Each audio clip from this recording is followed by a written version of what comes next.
Hello, everyone. Happy Sunday, and welcome back to my channel, to my show.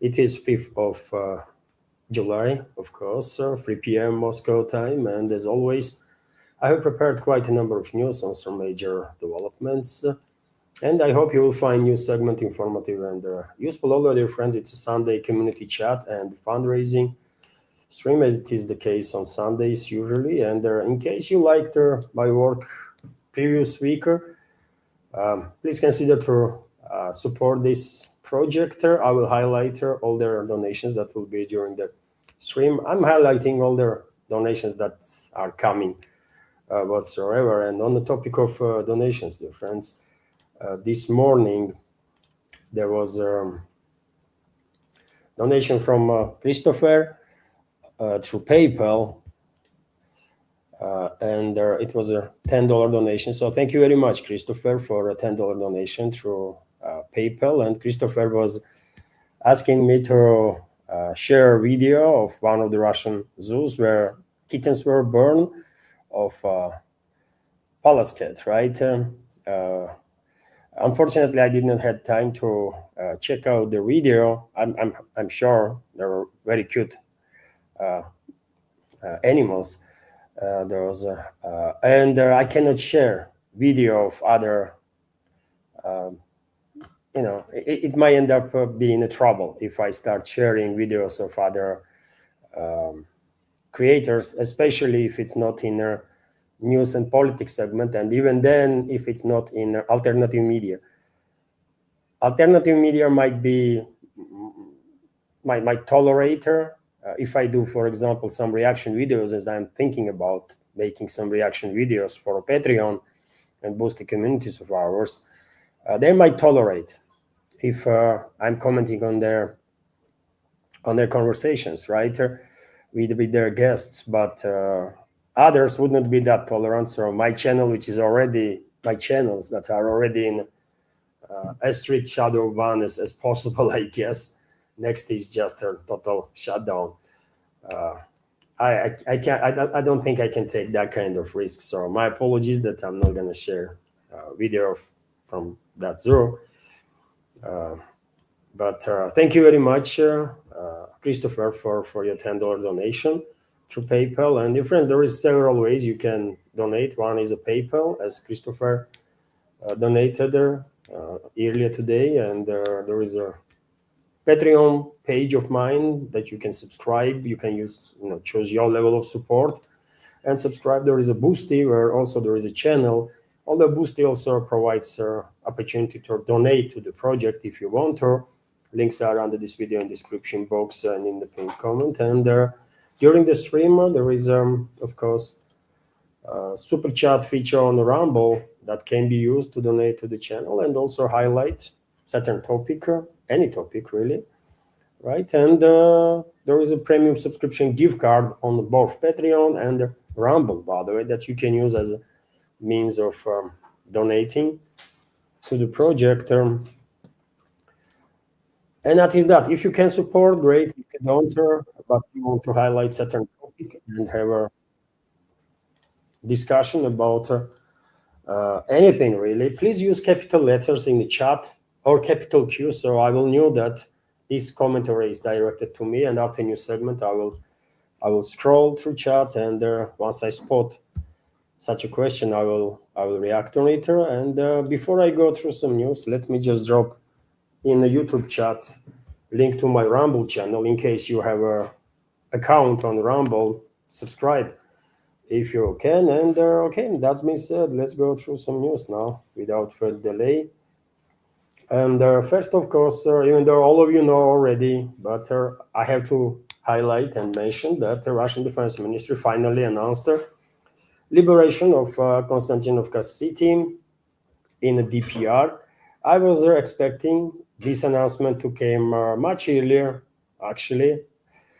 And I'm quite sure, to be honest, that Konstantinovka is under full Russian control for at least a week, if not more than that.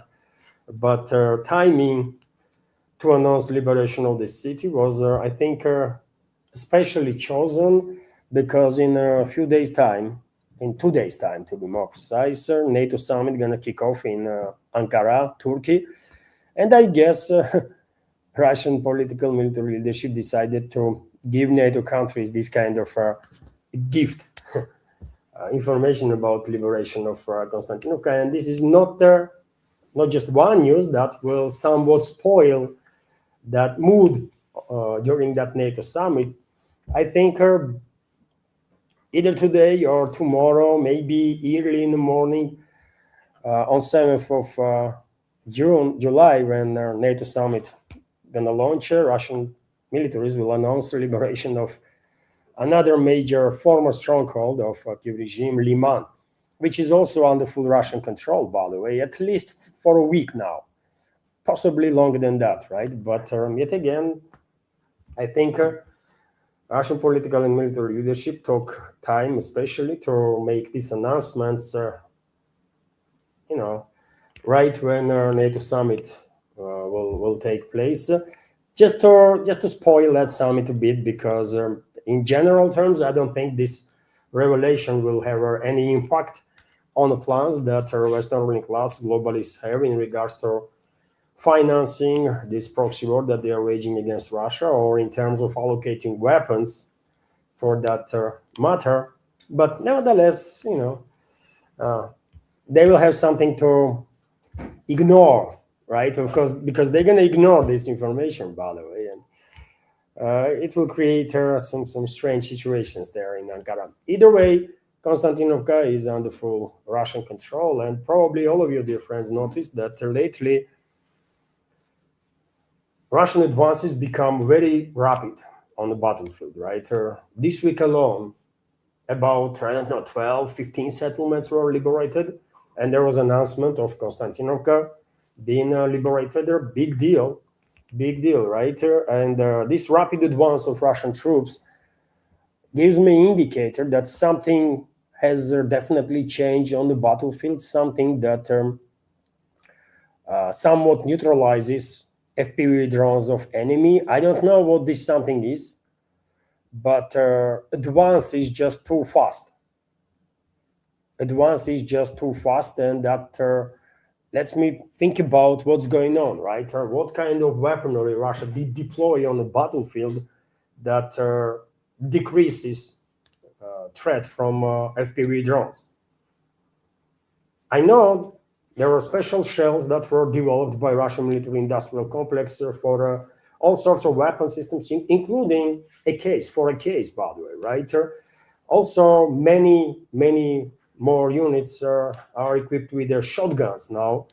And of course, with the shotgun, chances that you will take down FPV drone is much higher, because basically you are shooting cloud of little dots, right? Hundreds of dots, and the probability that one of those will hit FPV drone is significantly higher than if you are just shooting at the drone with a pistol or rifle or even machine gun, right? So maybe something else has also been happening on the battlefield. Maybe something else is also been happening on the battlefield that give the Russian militaries this edge over their enemy forces that are very actively deploying FPV drones.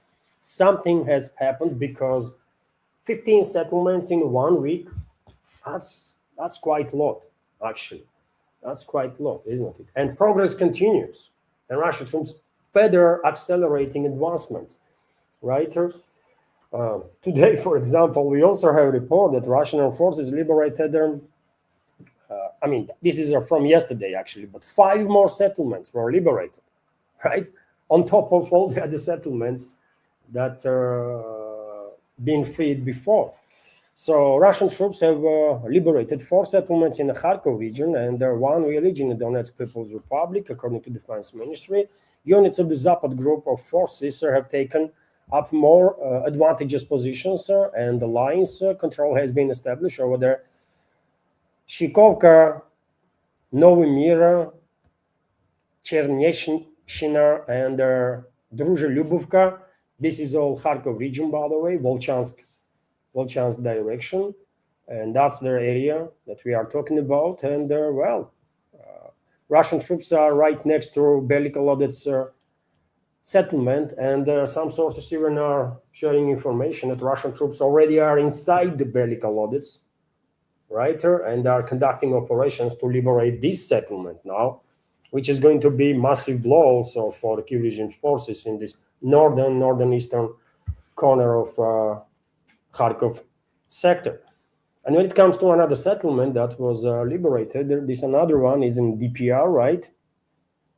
Over there, past 24 hours, Ukrainian Air Forces lost more than 230 servicemen and among an armored vehicle, fighting vehicles, 17 vehicles, free artillery. Okay, where is the DPR settlement? At the same time, center fighters improved their tactical position and liberated their Vasilievka settlement in the DPR. Ministry noted.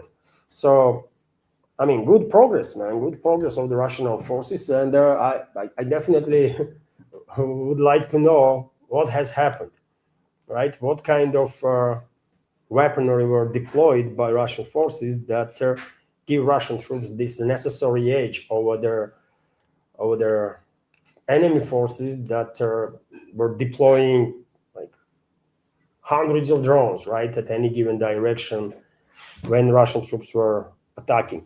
And also when it comes to Konstantinovka, liberation of Konstantinovka, I noticed one interesting nuance there, friends. Commander of Russian troops in the Konstantinovka stated that before advancing into a city, when offensive even began, all the units of this particular formation had to undergo additional training in terms of urban warfare, right? Because according to that commander that I listened to the interview of, before arriving next to Konstantinovka, this particular formation, large formation, were fighting in rural areas, right? In the fields and stuff.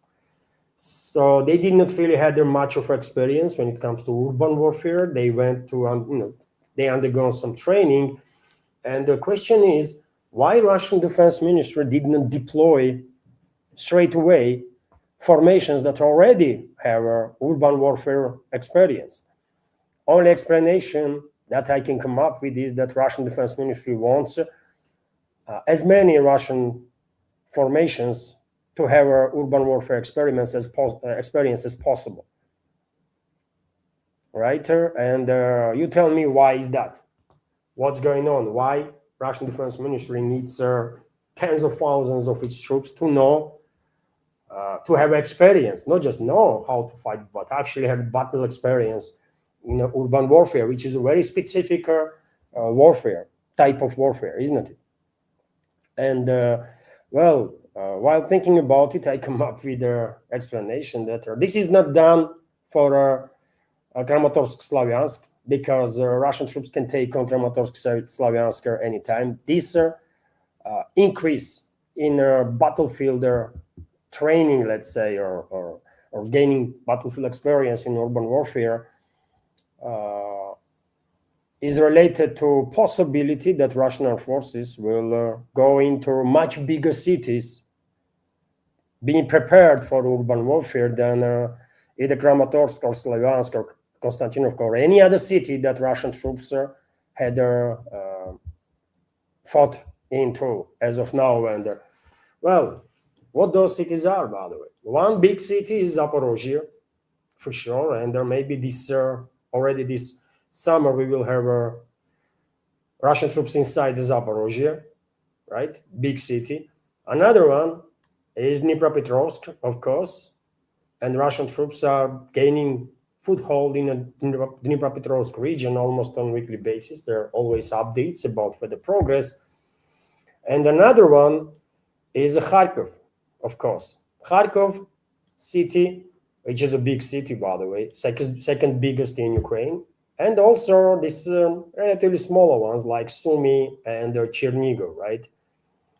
So I think Russian militaries are preparing for urban warfare in the biggest cities that are, as of now, are still controlled by Kyiv regime. Some nuance that may not be spotted by everybody if you don't pay much attention to it. But I was surprised when commander of that formation said, you know what, when we came here to launch our operations in Constantinople, our units, all of them had to go training, because until now we were fighting in the fields, and now there is a major stronghold of enemy inside the city, right? Which is always much easier for defending side to conduct warfare than for advancing side, right?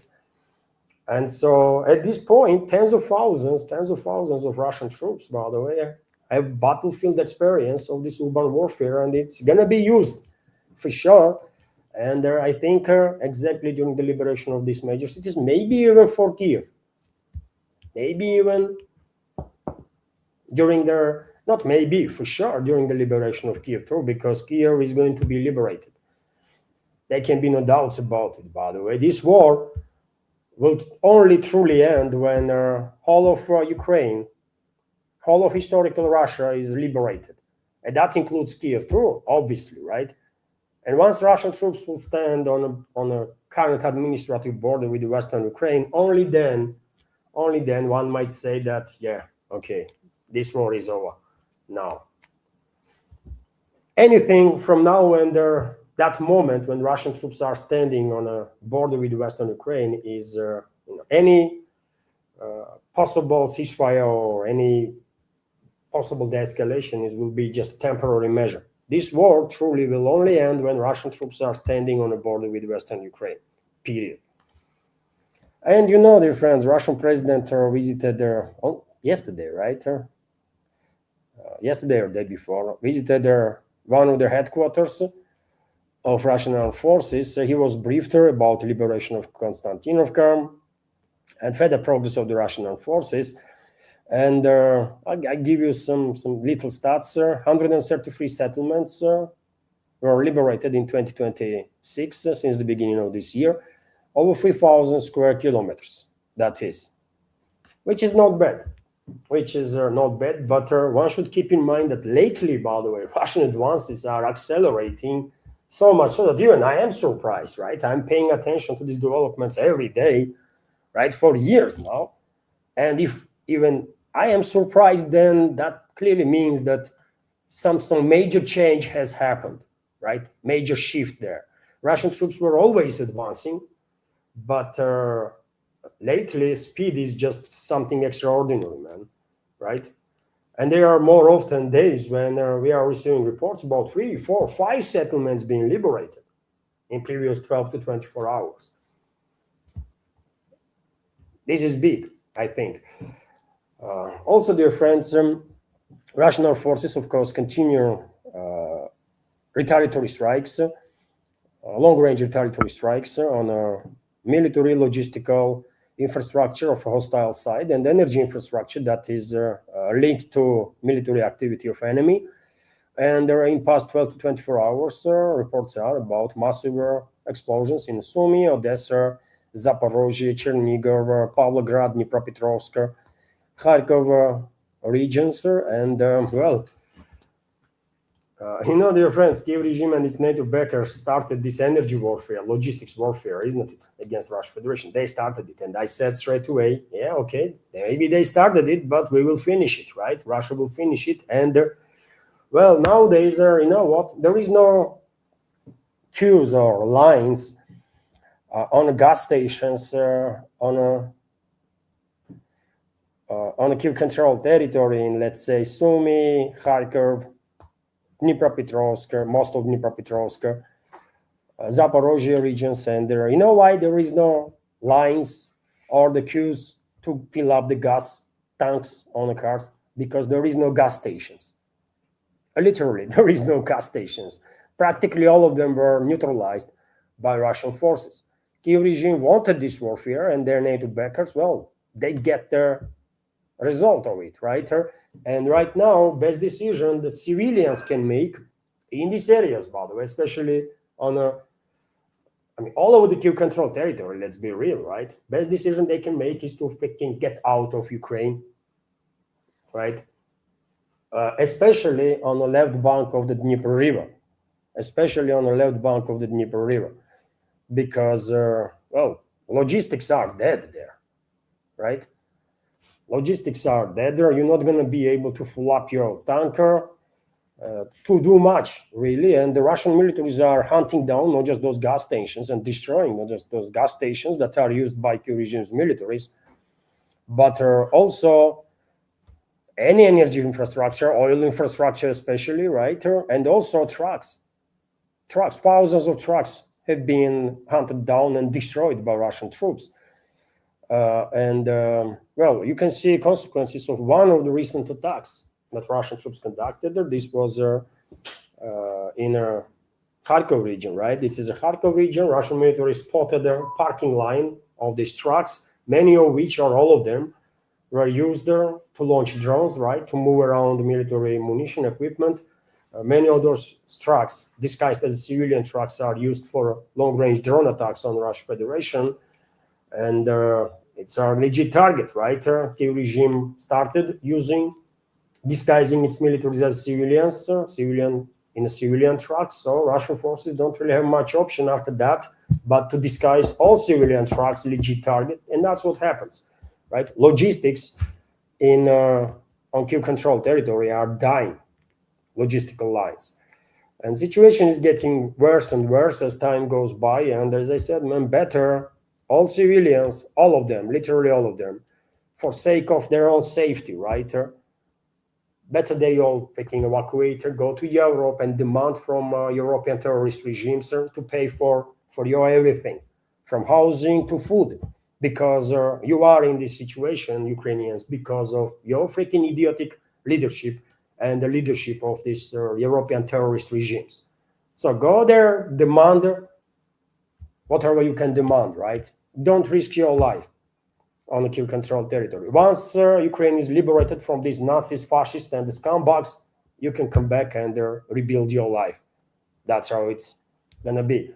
And well, as I said, these Russian long-range attacks definitely having an effect, by the way, definitely having an effect. And we clearly see that Kyiv regime is beginning to experience, Kyiv regime and its NATO backers beginning to feel some heat, right, when it comes to long-range attacks on Russia. They cannot bring those trucks packed with the drones close enough to Russian border, right, to launch. They are moving further and further and further westwards, right, to find the launch point. And Russian drones are following them, right? Russian drones are following them. Russian drones are monitoring situation 24/7, and therefore, past night, Russian defense systems had to deal with significantly less enemy drones than in previous weeks. 71 Ukrainian/NATO drones were intercepted over the Belgorod, Bryansk, Rostov regions, over the Republic of Crimea, and over the Black Sea. I mean, significant drop, isn't it? Significant drop compared to days when Kyiv regime just during the nighttime was launching, with the assistance of NATO, 400 or 500 drones consistently. But lately, number is dropping. Unfortunately, casualties among Russian civilians. There are casualties among Russian civilians almost on daily basis as a result of these long-range attacks. And we have this update that a civilian was killed during the Ukrainian/NATO attack in northern Crimea. Another tragedy that should never ever happen, and only occur because of the Western elites and the Western ruling class and their proxy Nazis and the fascists on the Kyiv-controlled territory. RIA Novosti is also reporting that Russian Defense Ministry reported the failure of an attempted combined strike by Kyiv regime's forces against Russia. And well, this is about yesterday night attack, right? According to reports, Kyiv regime simultaneously launched a couple of hundreds of drones and also Flamingo missiles. 10 Flamingo missiles were launched, to be more precise, and all 10 was intercepted. None of them managed to bypass air defense forces of the Russian Federation. And together with Flamingo, 9 US-made HIMARS missiles were also intercepted.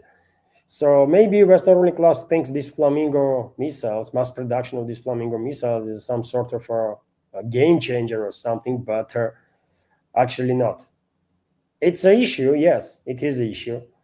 And Russian militaries pay close attention to this threat as to any other threat. But if anybody in the West thinks that, well, they're going to now mass produce this relatively cheap Flamingo cruise missile, British missile, by the way, and we're going to turn the tide, well, they all are delusional. They're not going to turn nothing. If anything, this will only accelerate Russian advances on the ground, right? And will only increase the determination of the Russian society to beat the crap out of Western ruling class. That's how it is, man. That's how our psyche works, right? You put more pressure on us, sir, we will.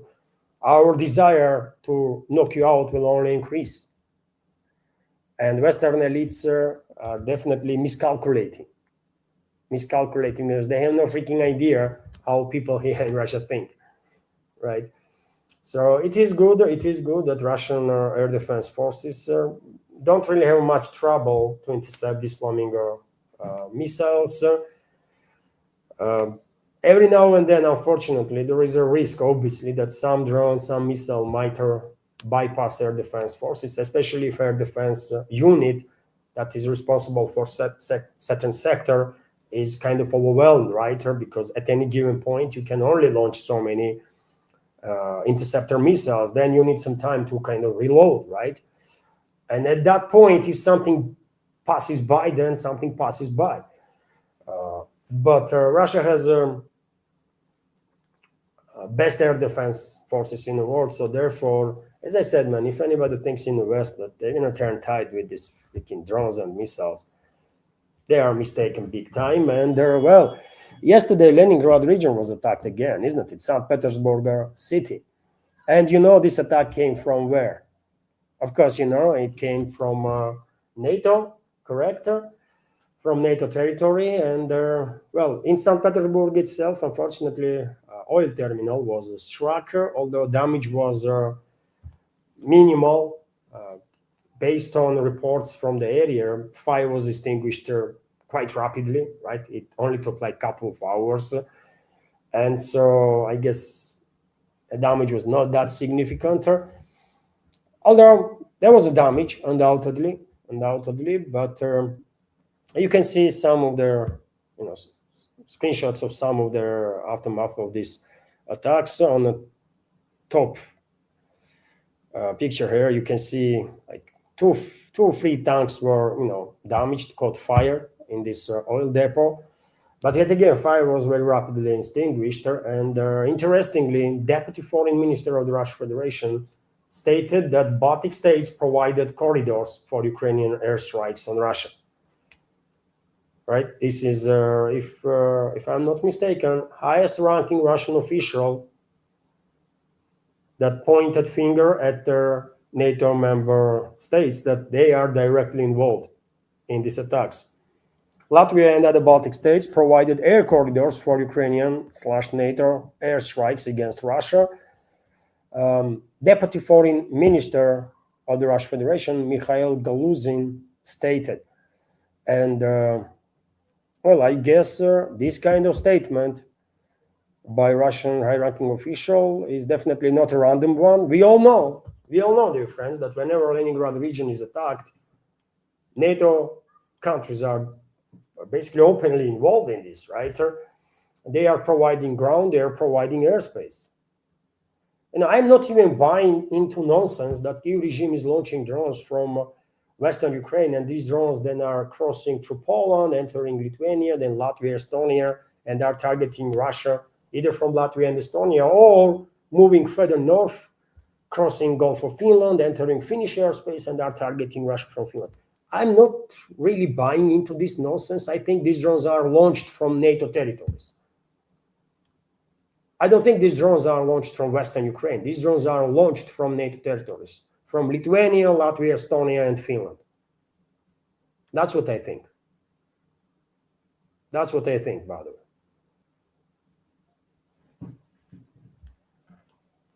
And this was the case always. This was the case always. And I think it was a massive miscalculation on behalf of Russian President Vladimir Putin when he recently stated that, well, European countries are not really targeting Russia yet. No, they are targeting Russia. They are targeting Russia. Maybe Russian president misspoke, kind of. Maybe he meant something different, but it sounded like, come on, man. I mean, everybody knows these NATO member states are providing at least airspace and most likely ground, because these drones are coming from where? I mean, from where these drones are coming from? They are failing on territory of these Baltic states. There was numerous occasions when these Ukrainian/NATO drones, due to mechanical issues, failed in Lithuania, in Latvia, in Estonia, in Finland. Numerous instances, documented instances, right? So therefore, to say that, well, European countries are not launching attacks on Russia is it's just not correct. It's a factually inaccurate statement. Maybe Russian president meant something different. I don't know. Maybe he meant Western European countries that, well, from UK, there is no direct strikes on Russia, and from France and from Germany. In that case, okay, if you consider Europe only, Western Europe, then yeah, okay. As of now, they are not launching drones and missiles from their territory. But last time I checked, Lithuania, Latvia, Estonia, and Finland were also Europe, right? Geographic at least. So it is important, and definitely not a random stuff that the Deputy of Russian Foreign Minister Galuzin is saying that these European NATO member states, these Baltic Chihuahuas, are directly involved, and I think retaliation is coming, by the way, right? It's only a matter of time. And Russia will strike back. Rightfully so. I mean, hardly anybody with a working brain can dispute that Russia has every right to retaliate on any NATO member state that is directly involved in the mass killings of the Russian citizens. Russia has every right to strike back. And it is unfortunate that we did not, as of now. It's just unfortunate, tragically unfortunate, that we did not yet strike on these NATO countries. But we will. I think we will. And also, as a result of these long-range attacks on Russian Federation, dear friends, there are some energy issues, right, that different regions of the Russian Federation are facing. And I spoke about this topic in my previous updates. I never denied that there is actually issues with the energy sector, with the fuel supplies, right? I was very open, direct about it in my reporting. Where situation was in Crimea, dear friends, from my programs, probably from programs of other creators also out there, other commentators, dozens of Russian regions are facing certain issues, certain challenges due to fuel shortages, especially shortages of gasoline.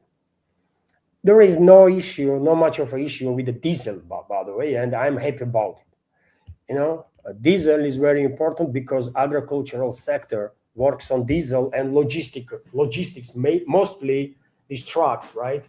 40-footers, they work on diesel too, right? And that means that even though there's going to be some increase in the price for logistics and therefore all sorts of goods, in general terms, there are going to be no logistical crisis. When it comes to gasoline, it's an inconvenience. Gasoline mostly used by civilian cars, right?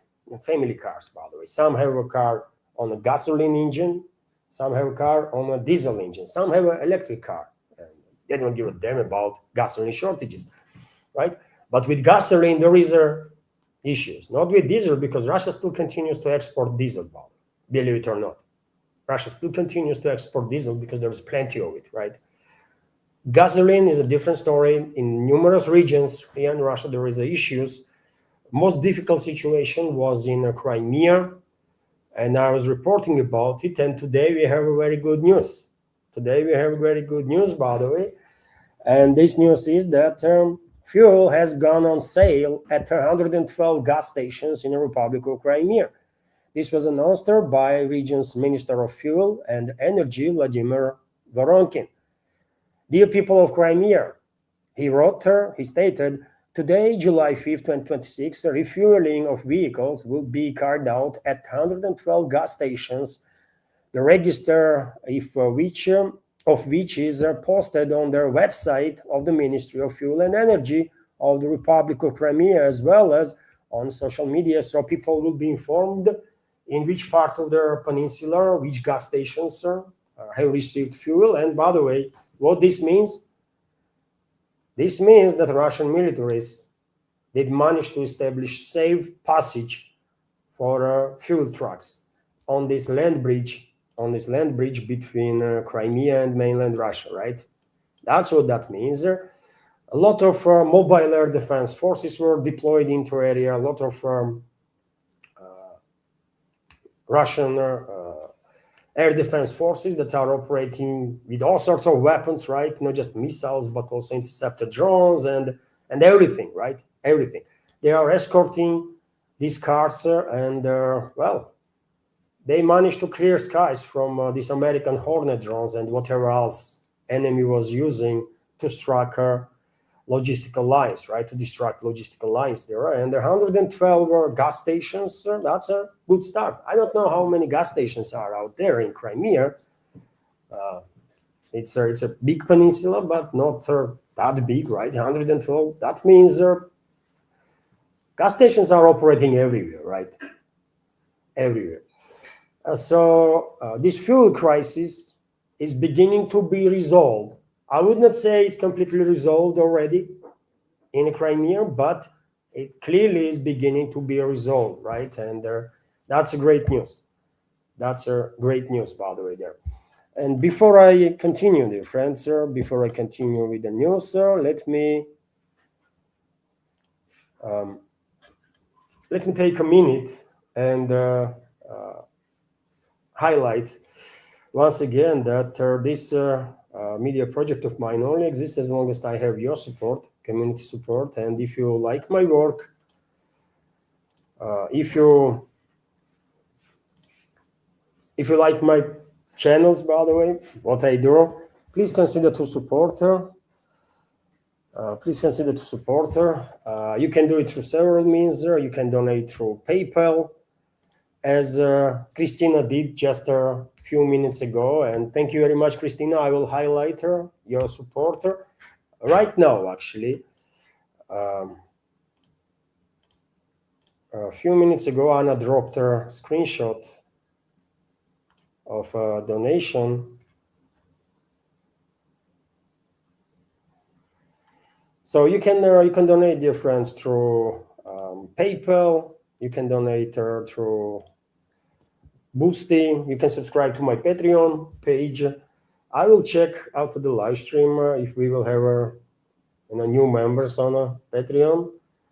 Right now, it's 144 members on Patreon. Members that are actually subscribed. Free subscribers are like 3 times more, but free subscription does not really helps with this project. Let me highlight, if I may. This is donation from Christina through PayPal. Thank you very much, Christina, for your generous donation of $50 through PayPal. And Christina is commenting, hello, Anna and Levan.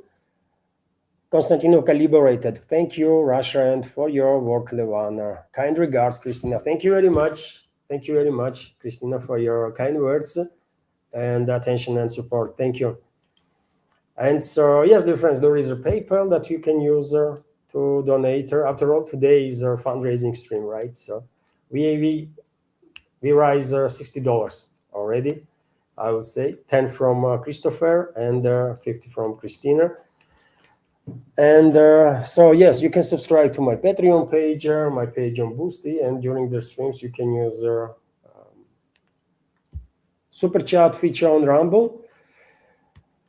or premium subscription gift card, by the way, which is also, each such a gift card is $5 donation to the channel, and then you can either keep these gift cards or give it to someone. It's up to you, of course, but every gift card is a $5 donation. And I dropped a link to my Rumble channel, by the way, right there in the YouTube chat, and I think I said it all, isn't it? All the links, if you want to support, are under this video in the description box and in the pinned comment. And let's continue now with some other news. Let's continue with some other news, and well, you know, dear friends, there was a phone conversation yesterday, isn't it, between Trump and Putin. American side initiated a phone conversation. Trump called Putin, and let's go through some details. Many media outlets report about it.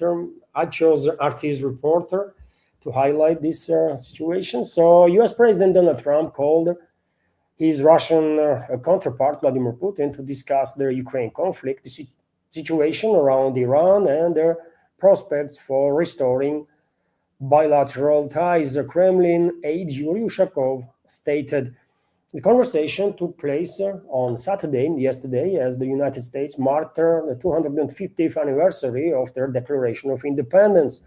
According to Ushakov, Putin personally congratulated Trump and the American people on reaching their milestone after sending a formal message to the White House a day earlier. And I congratulate American people, by the way, good, hardworking, law-obeying American people, for sure, with this celebration. But I don't congratulate no freaking American ruling class. I don't congratulate US.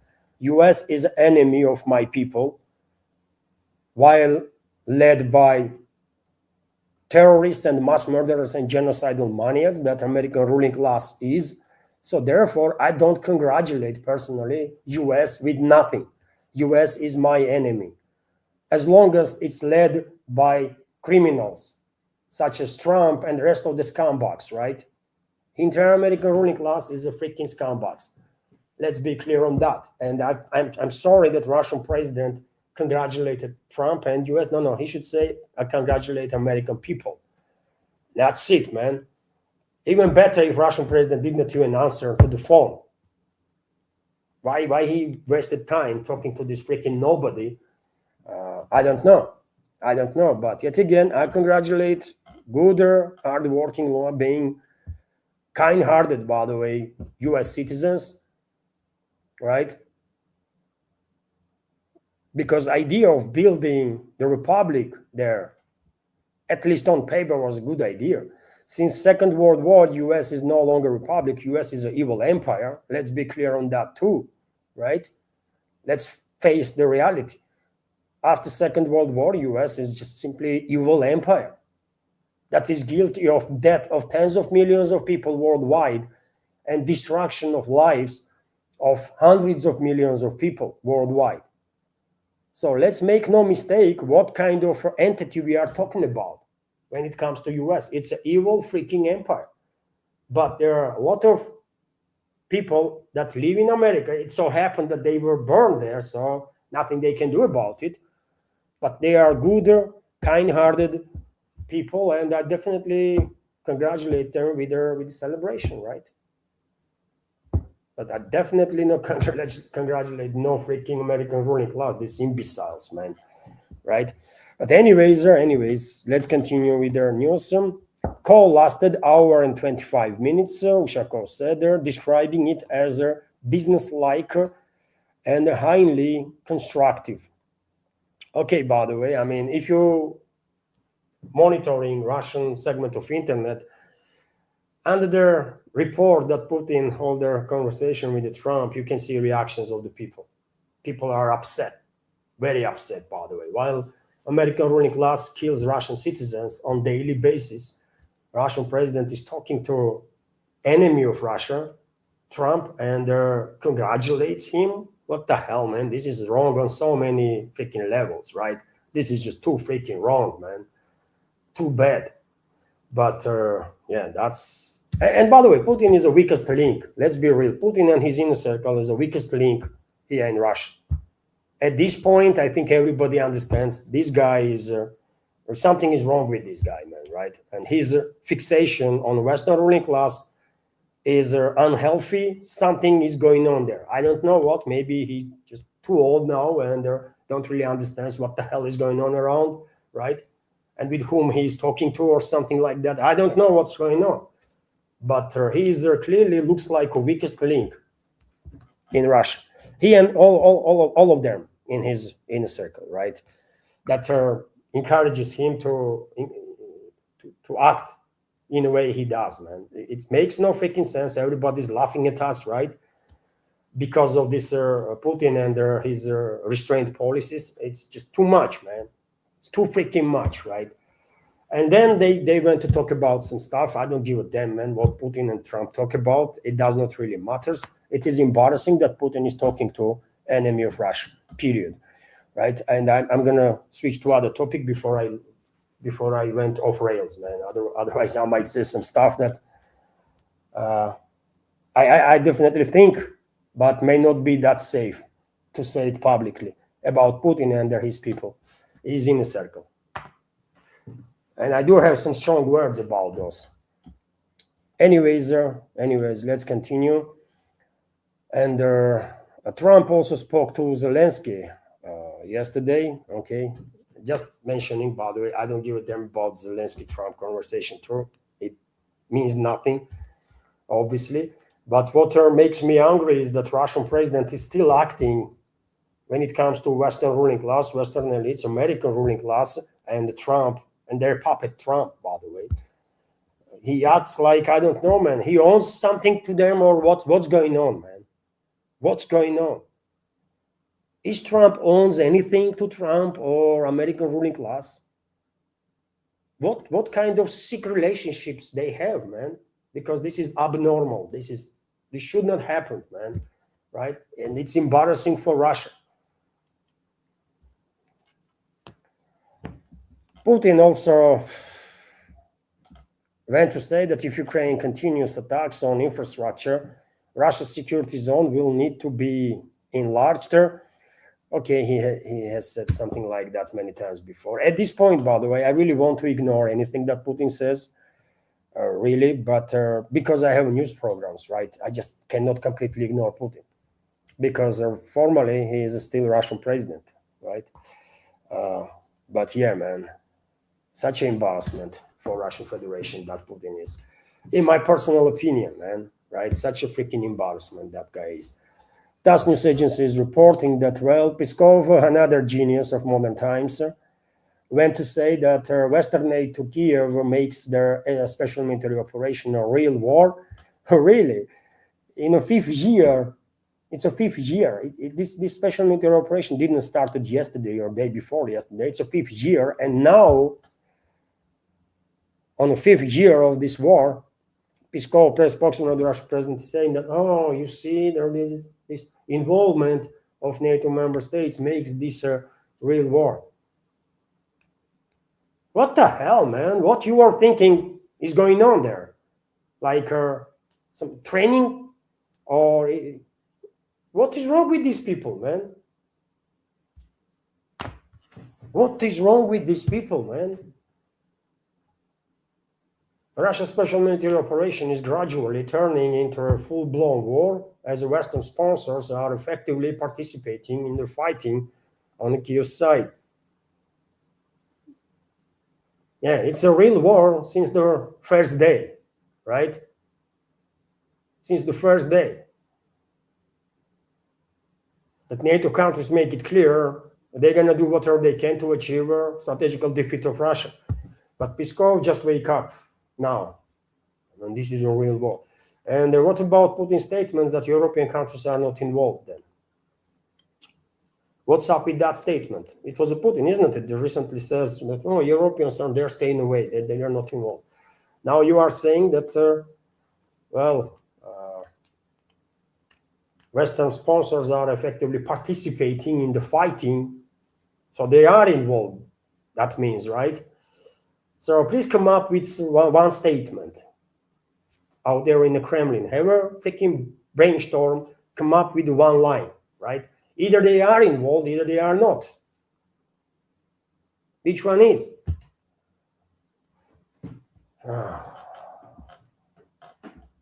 It's unbelievable, really, man. It's just freaking unbelievable, man. These guys are dream team for the Western ruling class, man. Putin and everybody around him. These are dream team for Western ruling class. And if Putin tomorrow resigns, that will be great tragedy for the Western ruling class. Greatest tragedy. They will be terrified. Just imagine how bad as a wartime leader Putin is and his team, that if he resigns today, if he says, he had enough of it, he's going to resign, right?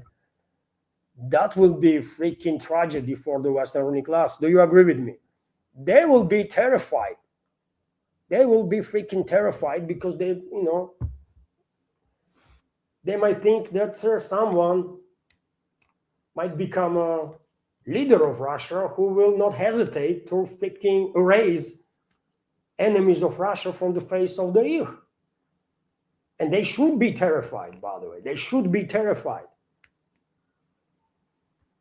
But they are not, as long as Putin is a Russian president. Because, he is happy to waste time, right?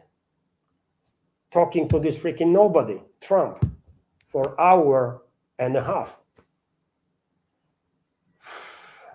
It's messed up, man. It's all freaking messed up. Meanwhile,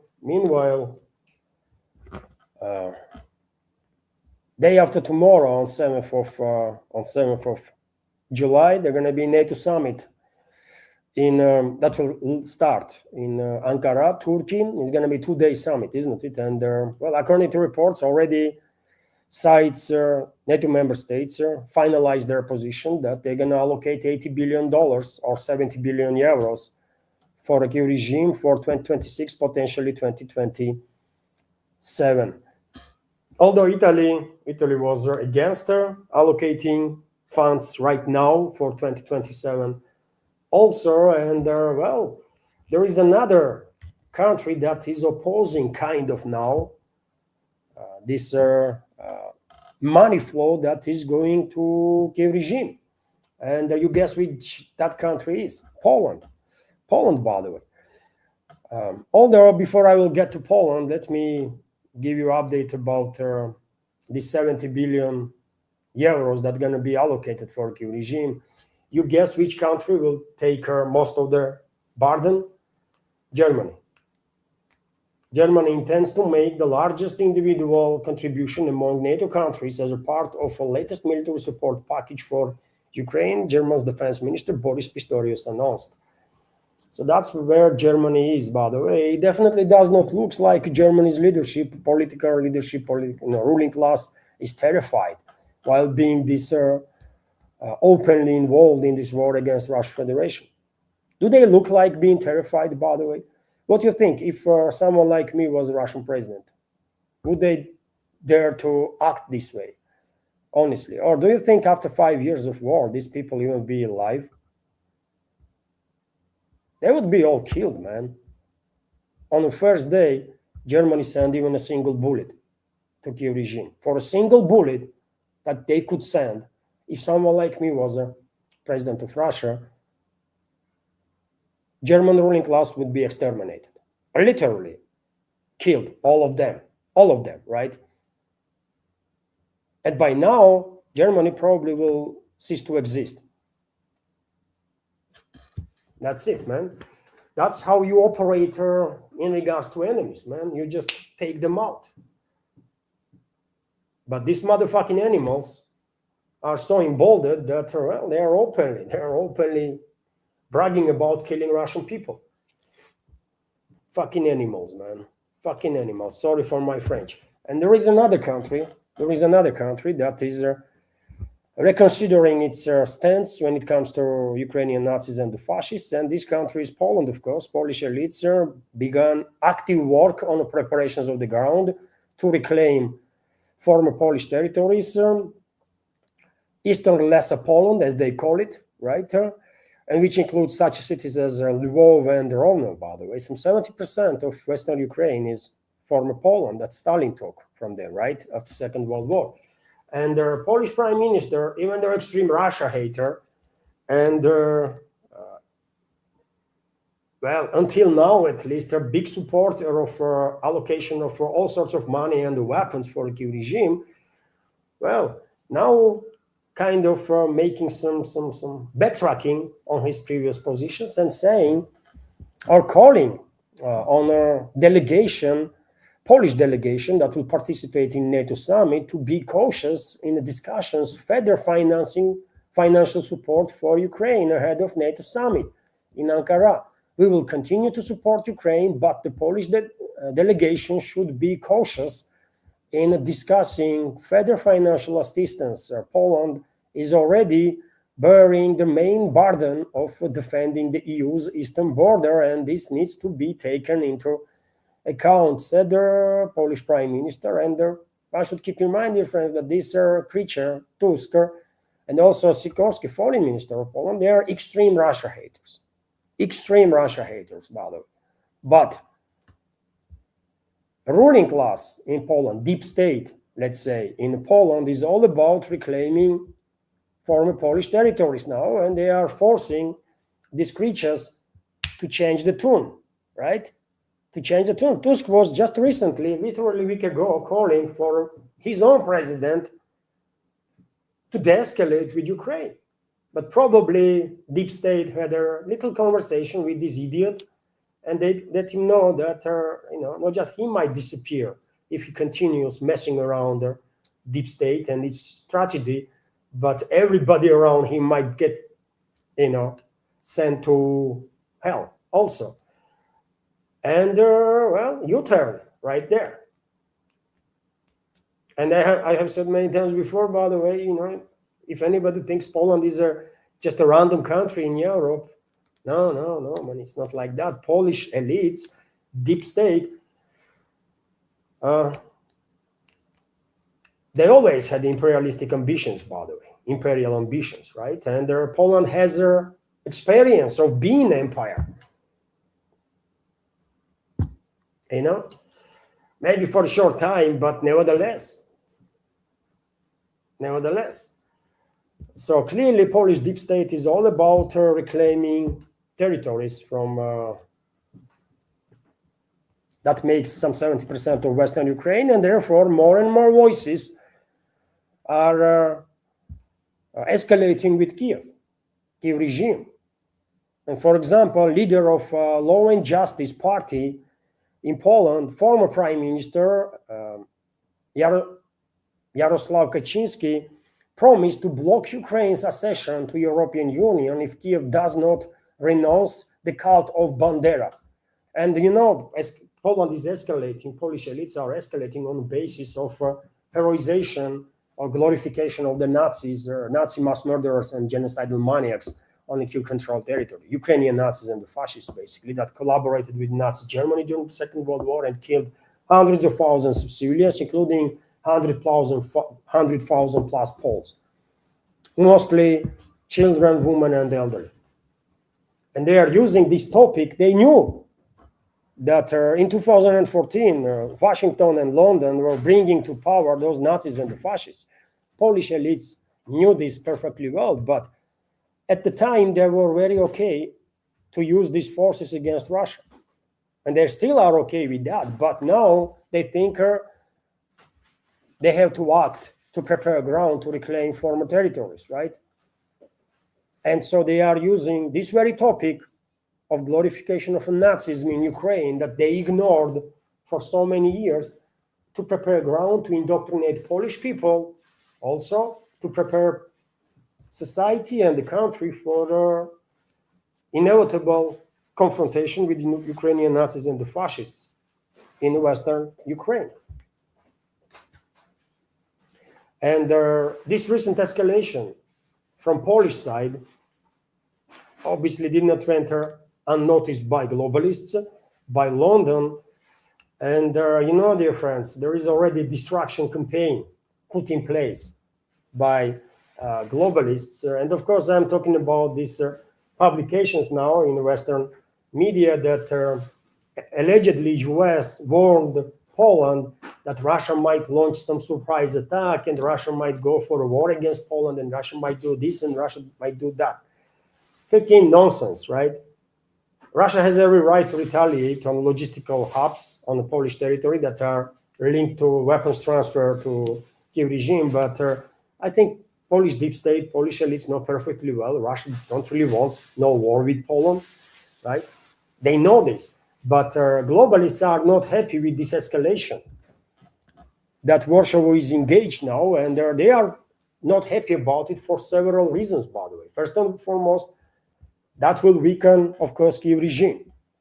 Secondly, and also no less important point is that if Poland actually managed to reclaim former Eastern territories, you can guess how high ambitions of Warsaw will rise. And London might begin struggling to control Warsaw in that case. Everybody for centuries now are considering Poland to be British proxy, correct? Everybody. And Americans and Brits are kind of competing with each other, which will have more control over the Poland. But there is a deep state in Poland too, by the way. Deep state that thinks about their own vision of what is the strategical interest for this country. And I mean, one don't have to be genius to understand that if Poland did manage to reclaim Western Ukraine, the ambitions of Poland gonna skyrocket. They're gonna be biggest country in Europe with a significant economy, by the way, right? With very significant economy, with the potential in the future to build bridges with Russia in terms of supplies of anything, and Poland might use that as a leverage over the other European countries. Correct? And there is many other things. So London is also afraid that they might, London and Washington, by the way, they're both afraid that they might lose control over the Poland. If they're not gonna, if they were not able to deter Polish deep state from, moving forward with this plan to reclaim its former territories. So globalists, Western ruling class is somewhat hysterical in this regard too. And if we go into deeper dive, then we might see even more reasons why globalists might be scared with the current development, right? It's a big deal, though. It's a big deal. Polish elites for sure know that Russia has no intention to wage a war against Poland, although Polish elites probably understand that Russia has every reason, really, to take action against these logistical hubs that are used to transfer weapons to Ukraine. And if Russia takes action against those hubs, let's say sometime in the future, Poland will be ready for that, and that would not cause a major war between the two. If anything, as I have said in my previous updates, if anything, by the way, when it comes to Poland-Russia relationships, I see possibility that in exchange for a Suwalki Gap corridor in a Suwalki Gap, by the way, that will link Kaliningrad region of the Russian Federation with Belarus, in exchange for a corridor, literal corridor, kilometer wide, let's say, corridor in a Suwalki Gap, Russia might assist Poland, maybe not openly, but in certain ways to deal with Ukrainian Nazis and the fascists in Western Ukraine, once Polish troops will go for reunification of this Eastern Lesser Poland with the mainland Poland. So potentially I see behind the closed door agreements even being made between Warsaw and Moscow, right? But there is definitely no risk, no threat of a war. There is no appetite for a war between the two countries, between the two nations. In Russia, there is no hate of Polish people. In Poland, there is a hate of Russian people. There is such an issue there, but still there is no appetite in Poland among people, ordinary people in society, to be engaged in a war with Russia. And that's a key, by the way. We don't want to fight each other, and we don't have to fight each other, right?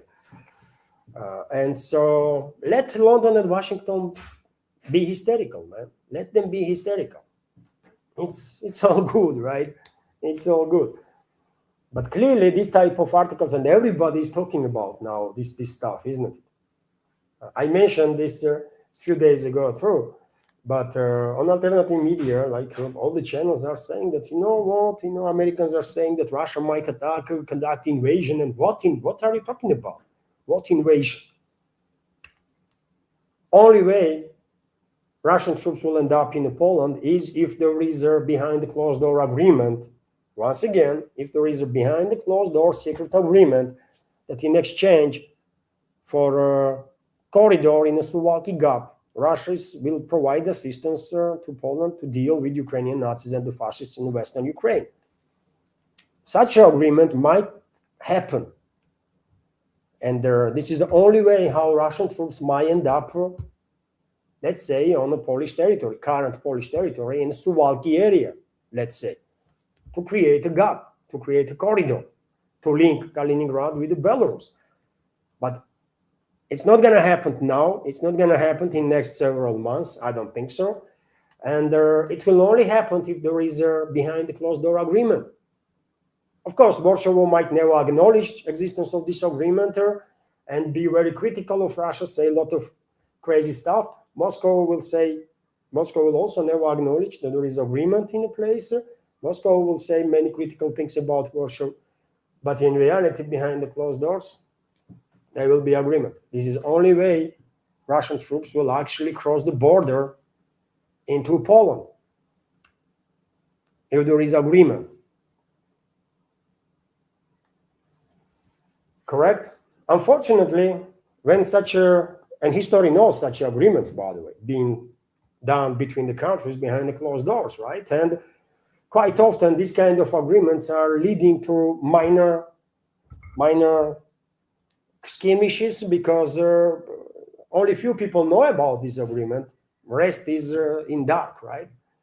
So this might lead to some skirmishes, some exchange of fire, some casualties and stuff, but it will never lead to full-out war because of the agreement.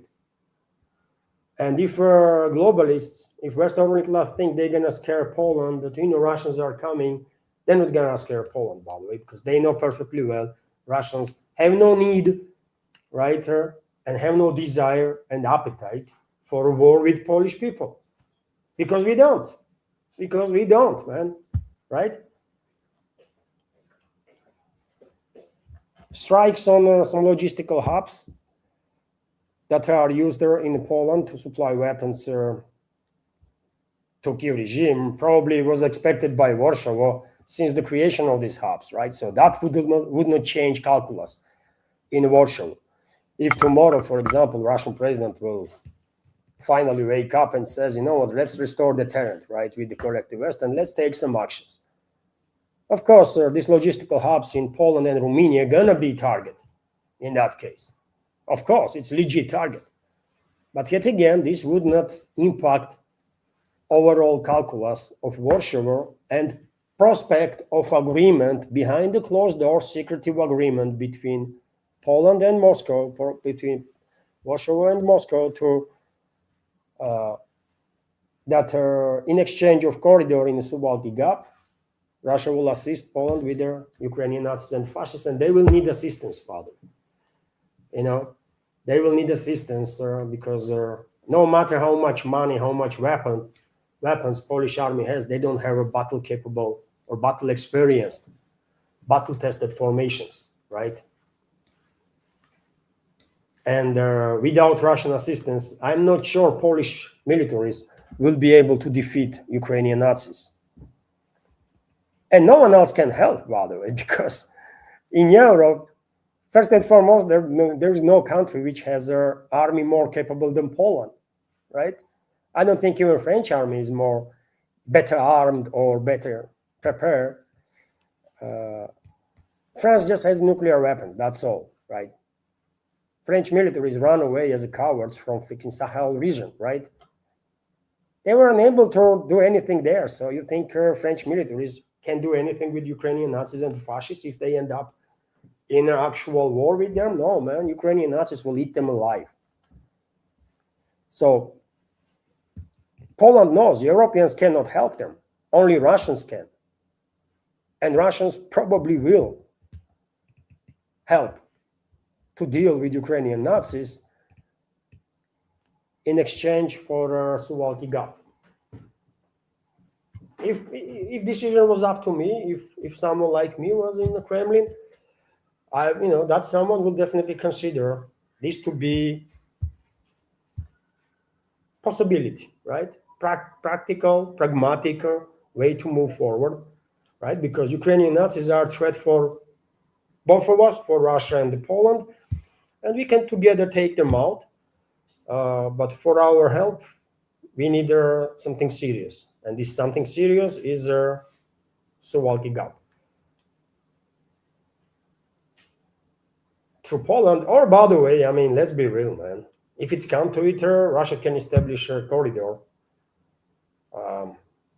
from Kaliningrad to Belarus, even through Lithuanian territory. We can take on Kaunas city, man. Anyways, Poland is not going to be deterred. That's what I want to say, man. Polish elites not going to be deterred by hysterical globalists that want to scare Polish elites now with the inevitable Russian invasion, and by doing so, try to push Warsaw away from this hostility towards the Kyiv regime. Not gonna work. Just not gonna work. Anyways, let's continue with some other news. And next round of negotiations between US and Iran will take place on July 11th in Pakistan, according to Al Arabiya media outlet. Let's see if that is the case. And also, Iran is considering the possibility of granting friendly countries a special right to use the Strait of Hormuz, which is also good news. Okay, great. And dear friends, in Tehran these days was a gathering of world leaders from many countries, friendly countries to Iran, neutral countries, to give a farewell to a former supreme leader of Iran. A Russian delegation was there also, and today there was a massive event in Tehran. Millions of people were on the streets of Tehran for this final farewell. So, if anything, these U.S.-Israeli attacks on Iran, I think actually make Iranian society more united and stronger, right? And there is so many actual factual indicators of that. I mean, when I see these videos, by the way, from today's Tehran, there's hundreds of thousands of people on the street, millions maybe, because it's people are everywhere, right? So if this is not an indicator that people standing strong and are in support of each other and their country, then what this is then, right? So Iran is standing strong, man. Iran is standing strong, and it is so unfortunate that Western ruling class will nevertheless go ahead. Will go ahead with the next phase of the war, because they need to keep this region cut off from their global economy, and they will not de-escalate. They will unfortunately just not de-escalate. While for the rest of the world, strategical stability in the Middle East is a priority. But I think late autumn, early winter, Western ruling class will go ahead with the next phase of the war. Also interesting news that Russia and China kick off joint naval drills off China coast. CGTN report about it, and good, man. Cooperation between Russian and Chinese militaries are increasing year-on-year basis, and more cooperation means more trust, by the way, more understanding of each other, and also more trust. And this is very important. This is very important because China is a giant, right? An economical giant, financial giant, industrial giant. World has no experience in a long time, in a very long time, of of being of living in the times when China is this this major force, right? And Russia has no experience of this kind.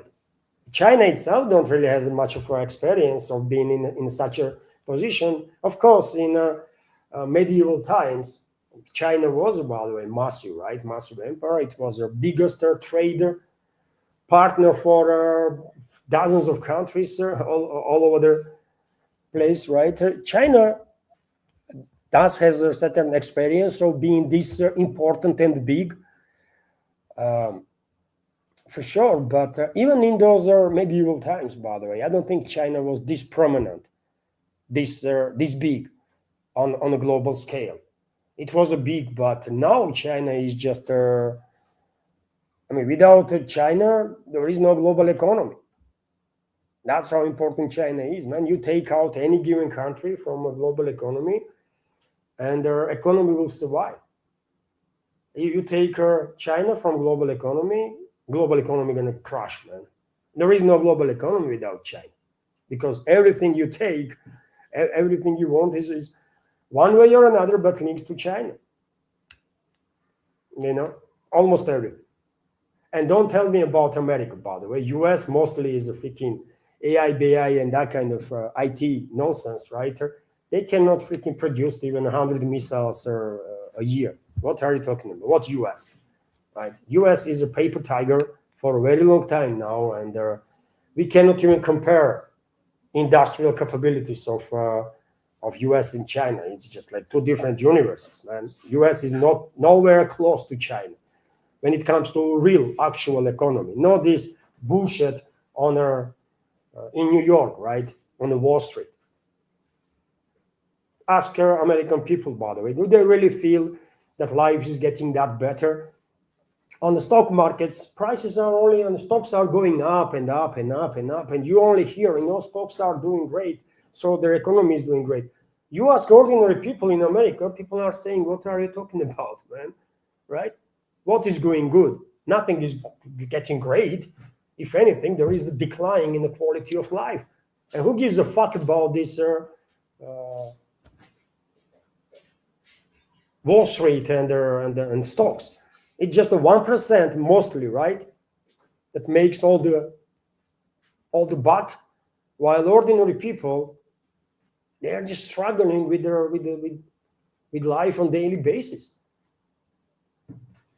So don't give me this nonsense that US is on the same level. US is never going to be on the same level as China, by the way, economically, when it comes to real economy.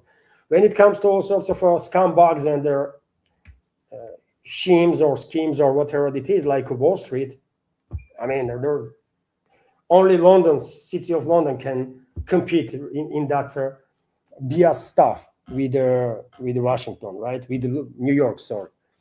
When it comes to real economy, China is number one. And so what I want to say is that this increase military exercises, increase political cooperation, economical cooperation will, of course, bring sides, Russia and China, closer, so that none of us will be too freaking paranoid about other. Because I think Chinese are a bit paranoid with Russia, and there are many Russians, myself included, are a bit paranoid about China, right? Because I'm being real, man. I don't know what to expect from China, right? And I would recommend to take very cautious policies with China, because there is no experience, right, in a recent past, at least. Although maybe we just being paranoid, by the way, and the Russia-Chinese relationship is going to develop greatly, which will benefit whole world. Hopefully that's exactly going to be the case. So good news there that yet another military drills between Russia and China are taking place. Meanwhile, Europe has updated its anti-record for pumping gas into storage facilities, and well, more such news are coming in, dear friends. There are more reasons we have to think that maybe, just maybe, this winter gonna be extremely difficult for Europe, especially winter gonna be very cold. So Europe has recorded a new record for underground gas storage capacity. Gazprom reported, according to Gas Infrastructure Europe, on June 30, the volume of gas pumped into European underground gas storage facilities was the lowest for that day in a recorded history, ever, actually, which is, wow. The company noted that their backlog in reserve creation is growing. As of June 30, the amount of gas stored underground storage facilities in Europe was 16.9% lower than in 2025. Almost 17% lower than compared to same time in the previous year, which is quite a lot, isn't it? Which is quite low. And I don't think situation gonna get any better, really. And so I don't know, man. I don't know. Who knows? Maybe this winter, in my predictions, I was saying that 2027 probably will be difficult, but not something extraordinary. 27 gonna be catastrophic for Europe. That was my prediction. But now, 2027, I was thinking gonna be more or less, but year after, catastrophic. And now, by the way, when I see these numbers, I think my predictions were too optimistic for Europe. And they might face some critical challenges already this year. Not even in 2027, but already this year. We will see. But if anything, we all know who to be blamed, man. Freaking globalists and their puppet regimes right there. And that's it. And that's it for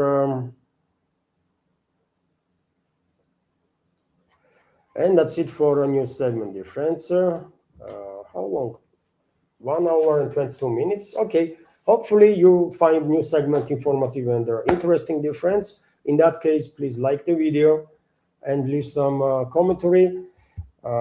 There is no super chats on Rumble. I checked right now. I already shared the commentary from donations on the PayPal. And let me check Boosty, by the way. And let me check Patreon also. Maybe we have a new member. No, we don't have a new member on Patreon, unfortunately. And when it comes to Boosty, also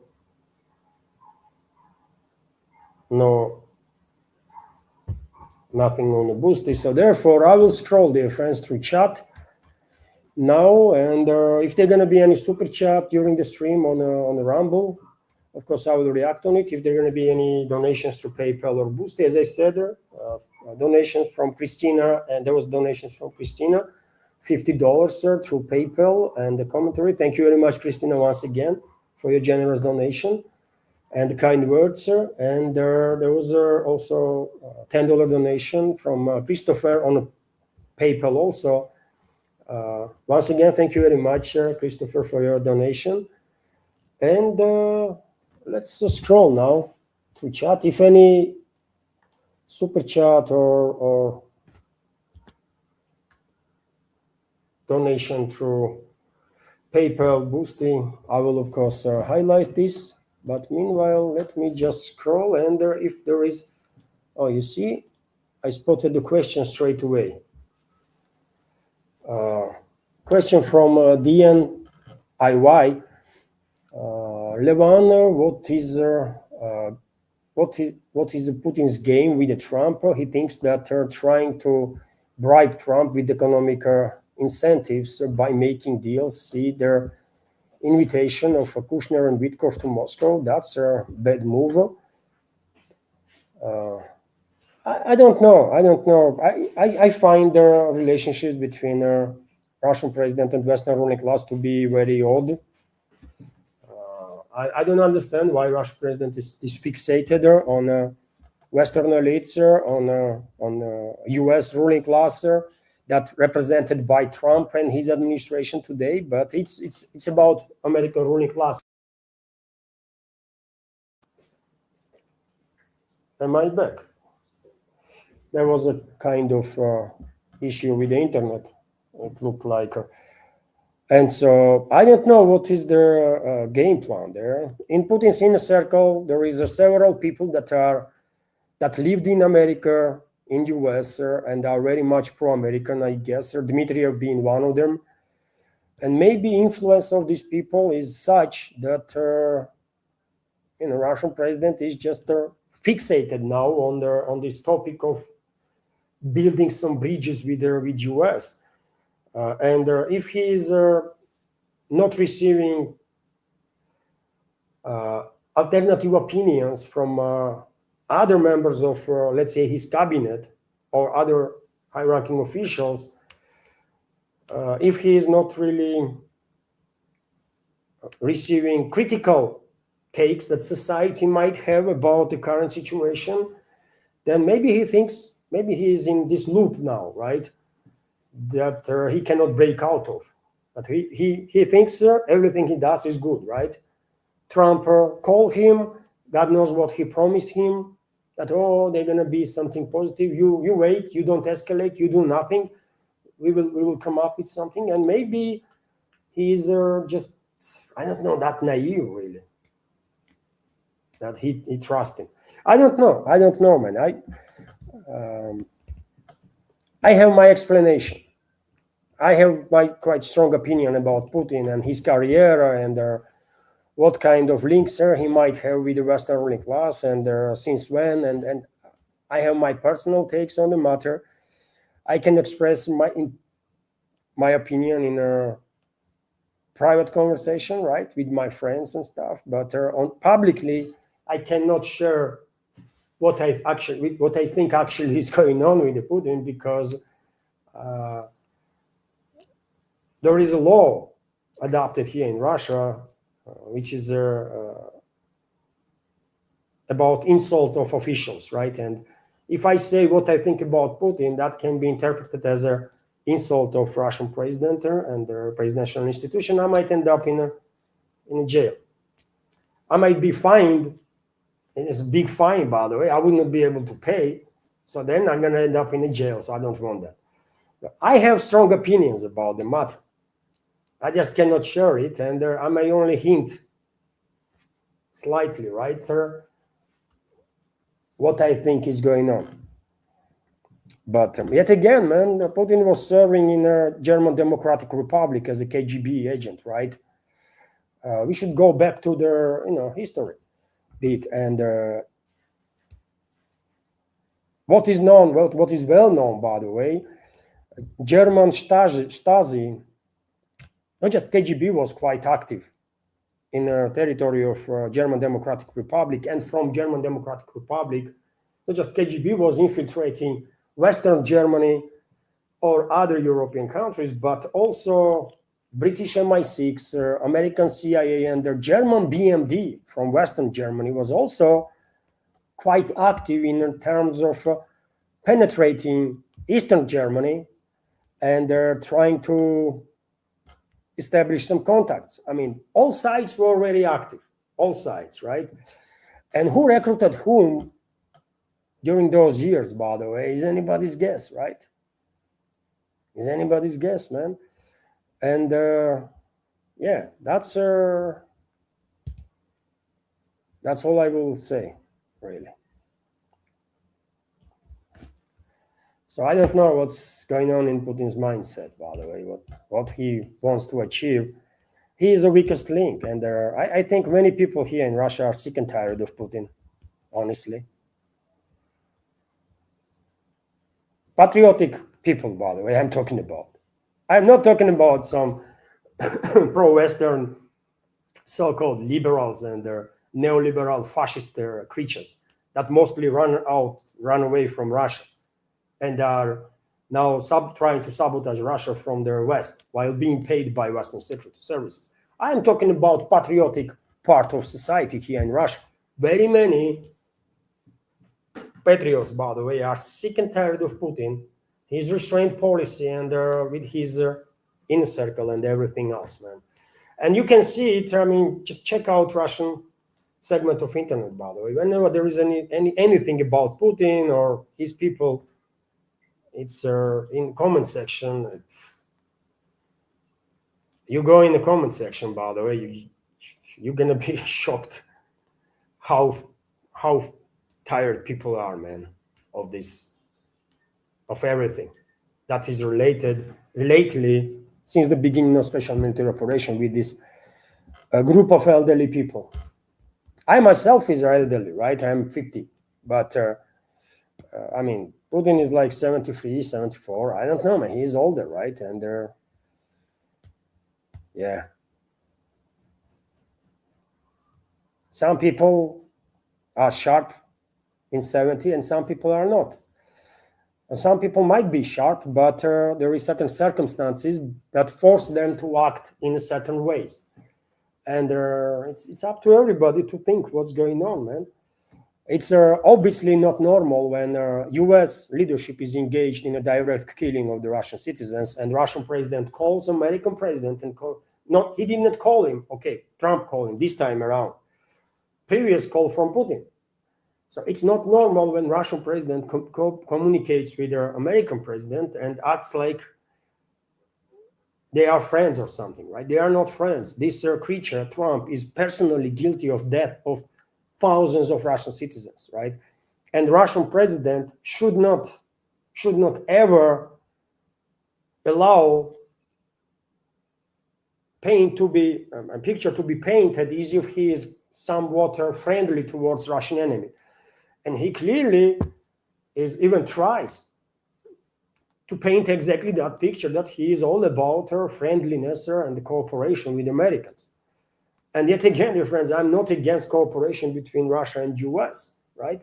When US will be run by decent human beings, everybody will be for cooperation. But today, US is run by evil, satanic entities, right? By Epstein class. And these are enemies of Russian people. These are enemies of all of humanity. And if Russian president has to do anything in regards to these creatures, is to stay away and demonstrate his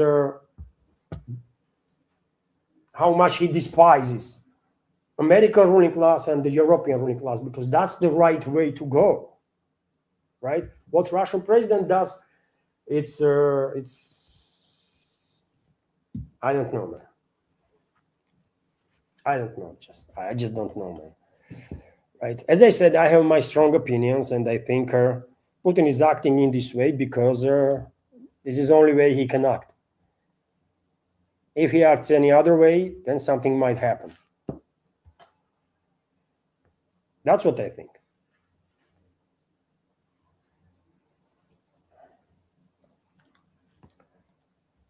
Levan, have you seen this video, most corrupt countries in the world 2026? No, Christopher, I have not, but I'm quite sure among most corrupt countries will be Ukraine, US, Russia too, I'm afraid, and many others, but probably Ukraine is number one there. Am I correct? Because I don't know how any country can be more corrupt than Ukraine is. I mean, if it's even possible to be more corrupt than Ukraine is. US, okay, most corrupt country ever, US, because corruption is legalized. But outside of US, probably Ukraine is most corrupt ever. I mean, it's...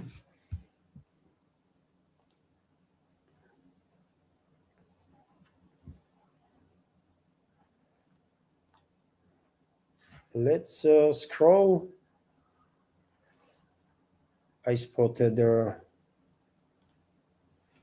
capital Q. Christopher is also commenting. However, new disinformation. Finland invites trouble.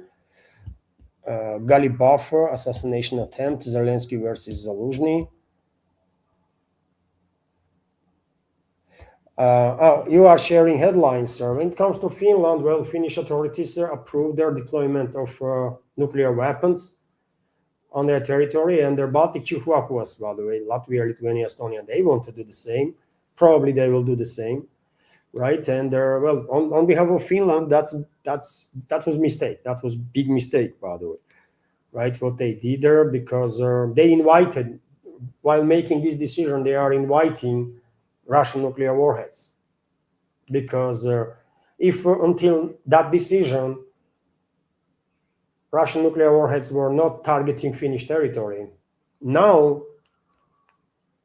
well, coordinates, Russian strategical forces will receive coordinates on Finland, and if anything, couple of or maybe dozens of nuclear warheads will fly towards Finland. If anything goes extremely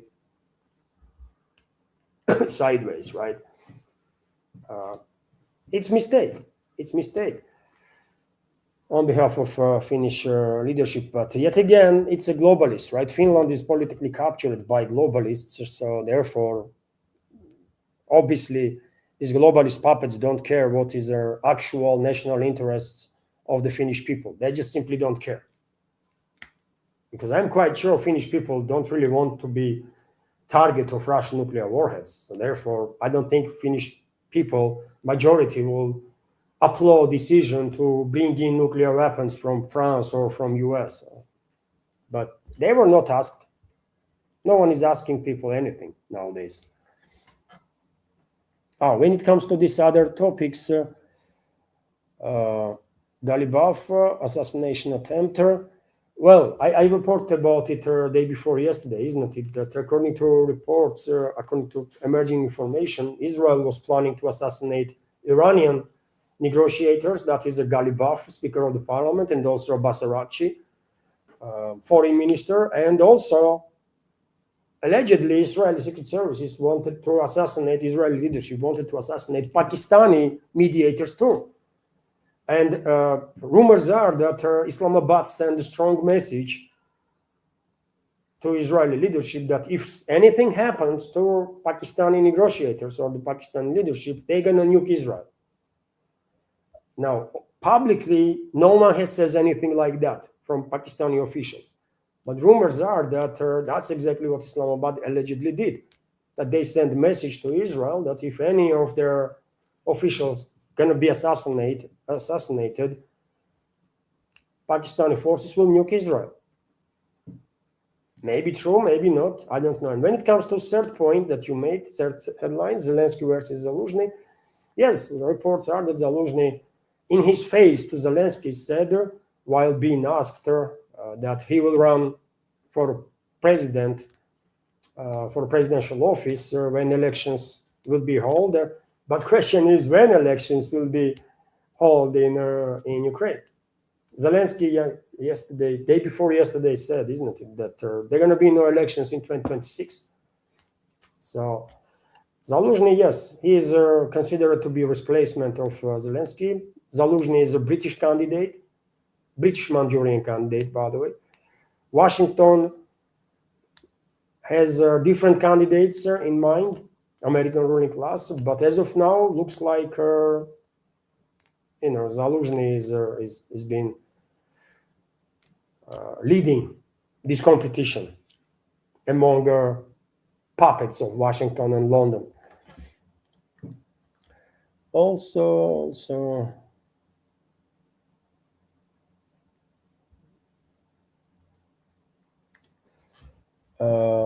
Lisa Holt is commenting, Levan, I would like a statement from you regarding Putin's leadership and that party at this time.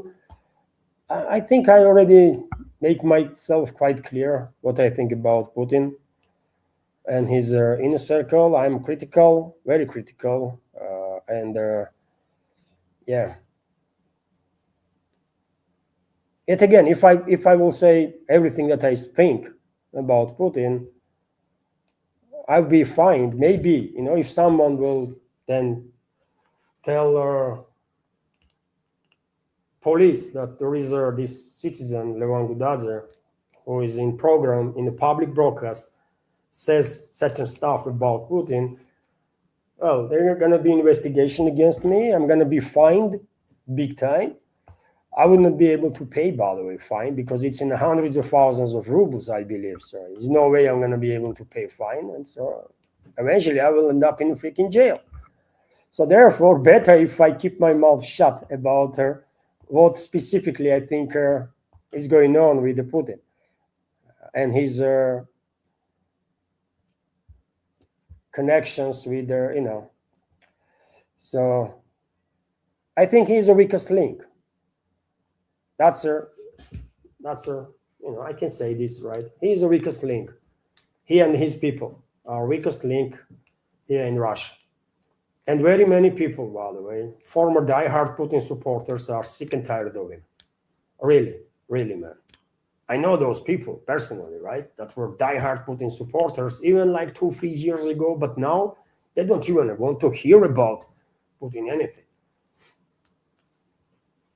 And soon we have parliamentary elections, by the way, in September, late September, they're going to be parliamentary elections. And if opposition parties will get united in an election bloc, I think there is a very good chances that Putin's party, United Russia, current ruling party, will lose elections.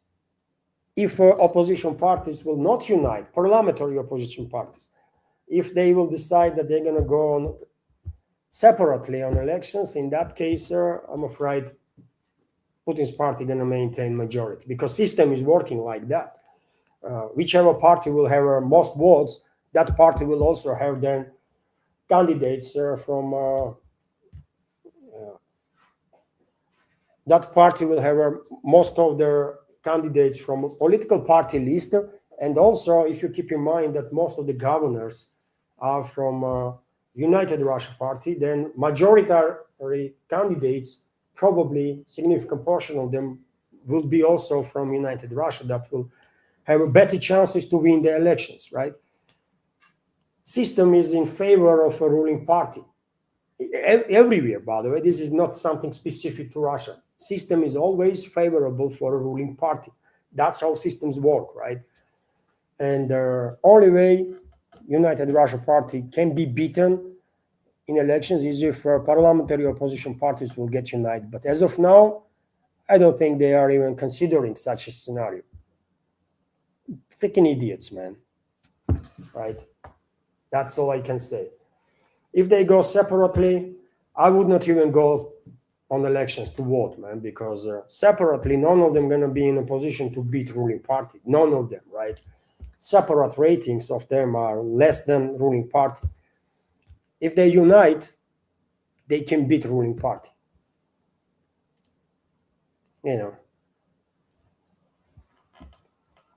And it is necessary to send a message, by the way, right? Because Putin and his inner circle, they get too comfortable. They just get too comfortable. They think they know better than people. And they clearly don't. They clearly don't. They are out of touch with reality. They lost connection with the people, right? It's just so clear, right? So clear. And they in order to remind them for whom they are working, replacement of a ruling party will be the good stuff, right? Good step. But this only can be done if opposition parties unite. But as of now, those idiots looks like don't even think about unity. So, yeah.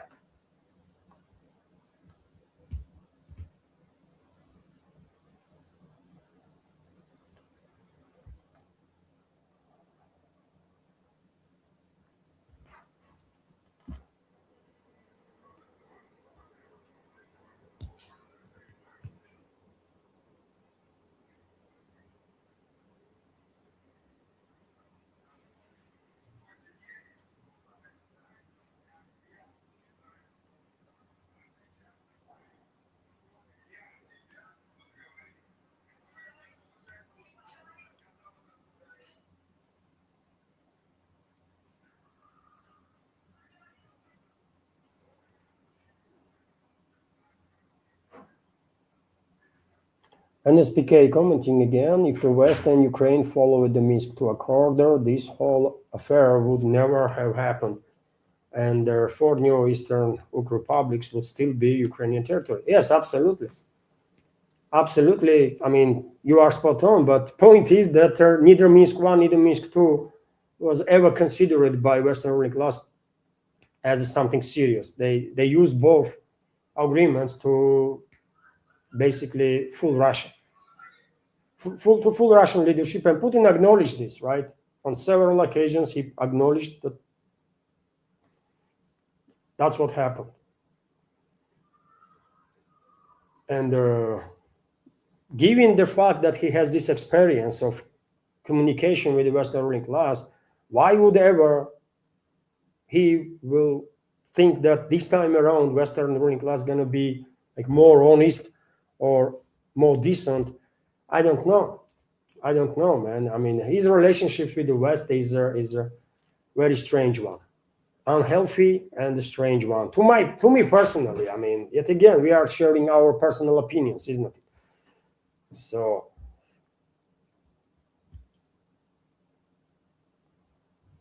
Western ruling class launched this campaign against Russia, a large campaign against Russia, or let's say Western ruling class began implementing current strategy against Russia and China in 2008, when they used Saakashvili's regime in Georgia to provoke, first to ignite civil war inside the country between Georgia and South Ossetia, and then to provoke military confrontation with Russia. And since then, there is an active, very rapid implementation of this strategy that is happening. Demonization of Russia, attempt to isolate her, sanctions and this and that. And then 2014 happened, right? Coup d'etat. And, well, rest is history. These people that represent Western world right now, the so-called elites of the West, they fundamentally never ever can be trusted. I mean, this is just so obvious, right? So obvious. You cannot trust those people ever. And if someone is in leadership of a country and don't understands that Western elites cannot be trusted, then that someone has to find a different job, man. That's what I think.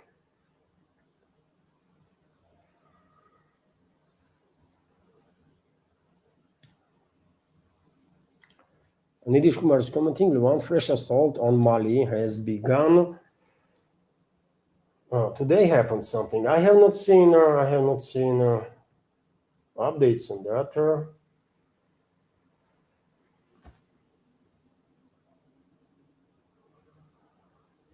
You know, I will monitor the Russian segment of internet. If any updates, I'll share tomorrow information about it. But what I can share right now, dear friends, is that, well, Kiev regime, Russian side, Russian militaries give the Kiev regime opportunity to cease the hostilities around Konstantinovka so that bodies of killed Ukrainian military personnel will be transferred to Kiev side.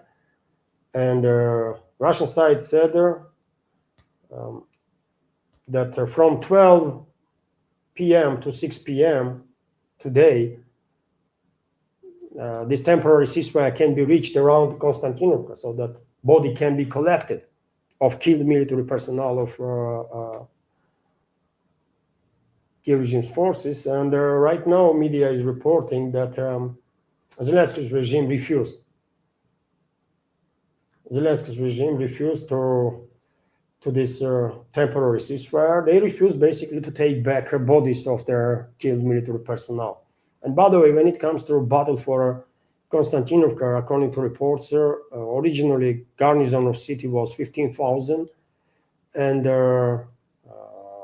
less than 2,000 managed to escape. So 13,000 troops of Kiev regime was killed during this battle, at least. And Kiev regime refused to take the bodies of killed military personnel.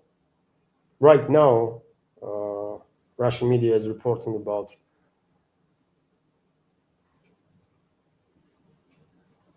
You know, is anybody surprised, by the way? No. Kiev regime is not even acknowledging that they lost Konstantinovka, and you might be surprised, dear friends, to hear that Kiev regime to these days didn't acknowledge that they lost Pokrovsk and Mirnograd. I mean, can you imagine that? The Kiev regime, to this moment, refuses to acknowledge that they lost Pokrovsk and Mirnograd.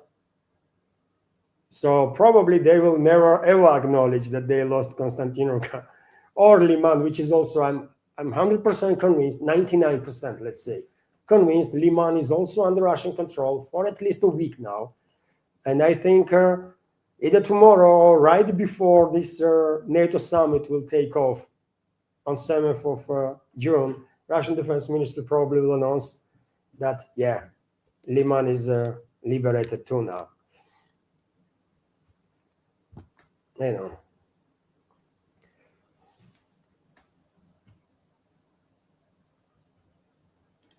I see Christopher is commenting, Russia has to take Odessa to landlock Ukraine, 100%.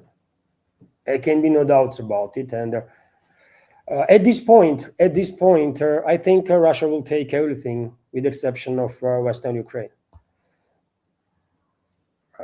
This war, in my personal opinion, this war only can end, actually, when whole of historical Russian territories are liberated and Russian troops are standing on the border with the Western Ukraine. And I know some historians here in Russia and elsewhere might argue that, well, modern Western Ukraine also used to be part of Russia. And this is true, by the way, actually. But in the past several centuries, demographics have changed significantly, very significantly. This Nazism and the fascism, birthplace of Ukrainian Nazism and the fascism in many ways can be considered to be Western Ukraine. People are extremely ideologized there, right? In Russia hate, in the Polish hate, in hate of everybody. And so it will make more sense to stay out of it, right? Let the Poles deal with Western Ukraine. Let the Poles deal with Western Ukraine. Let the Hungarians deal with the Western Ukraine in Transcarpathia, part of it. Let the Romanians deal with those parts of Western Ukraine that used to be part of Romania before World War II. We don't have to go in. But when it comes to the rest of the territory, not just from Kharkov to Odessa, but entire territory, including Kiev, all has to be liberated. Western Ukraine, different story. Let the others deal with it. But rest will be liberated 100%. At this point, I don't really have doubts about it. Even if tomorrow Putin and Trump will come up with some solution or temporary de-escalation or anything, right? Unfortunately, it will be temporary de-escalation, right? Western ruling class never gonna stop being hostile towards Russia. They will use this pause to rearm, reorganize, and then to launch war against Russia again sometime in the future, in 3 years from now, 5 years from now. So therefore, I think this war only can end truly when Russian troops are on the border with Western Ukraine. That's it.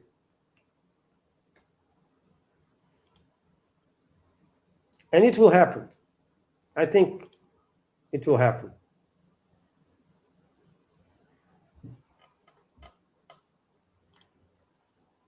And right now, dear friends, there was a donation from NSPK on a PayPal. Let me highlight, dear friends, if I may.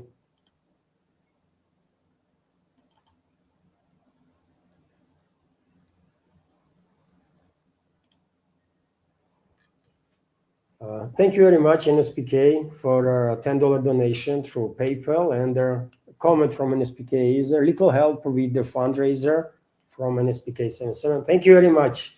Thank you very much for your attention and support. Thank you. And let's scroll.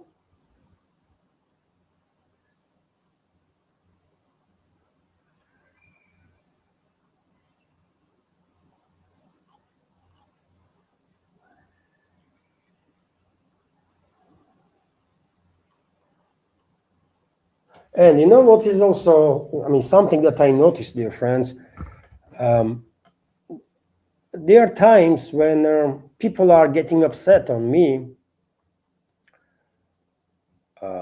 if I'm not, I mean, there are people in our community, some of them probably already left community because they were mad at me because I think some people are making mistake when they are on an independent channel, truly independent channel.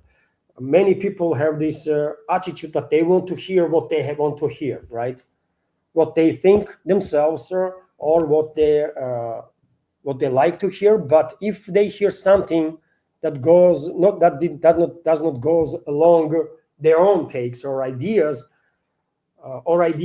of people, maybe other commentators that they like, in that case, those people are getting mad at me and either leaving the community or something like that, which is, it's their business, absolutely, right? But I don't understand why people, how this works, man, because I never unsubscribed from any channel that I subscribed, right? In alternative media. There are points, sometimes they say, they make points that I agree, sometimes they make points I disagree, but I am subscribed because I want to hear honest opinion of the people, right? It's not about if I like it or not, it's about honest opinion of these people that I consider to be intellectuals, right? I consider their opinion to be important in fields that they are operating, right? In different fields, but in fields that they are operating. So I don't understand why some people get mad at me because I'm not a supporter of liberals.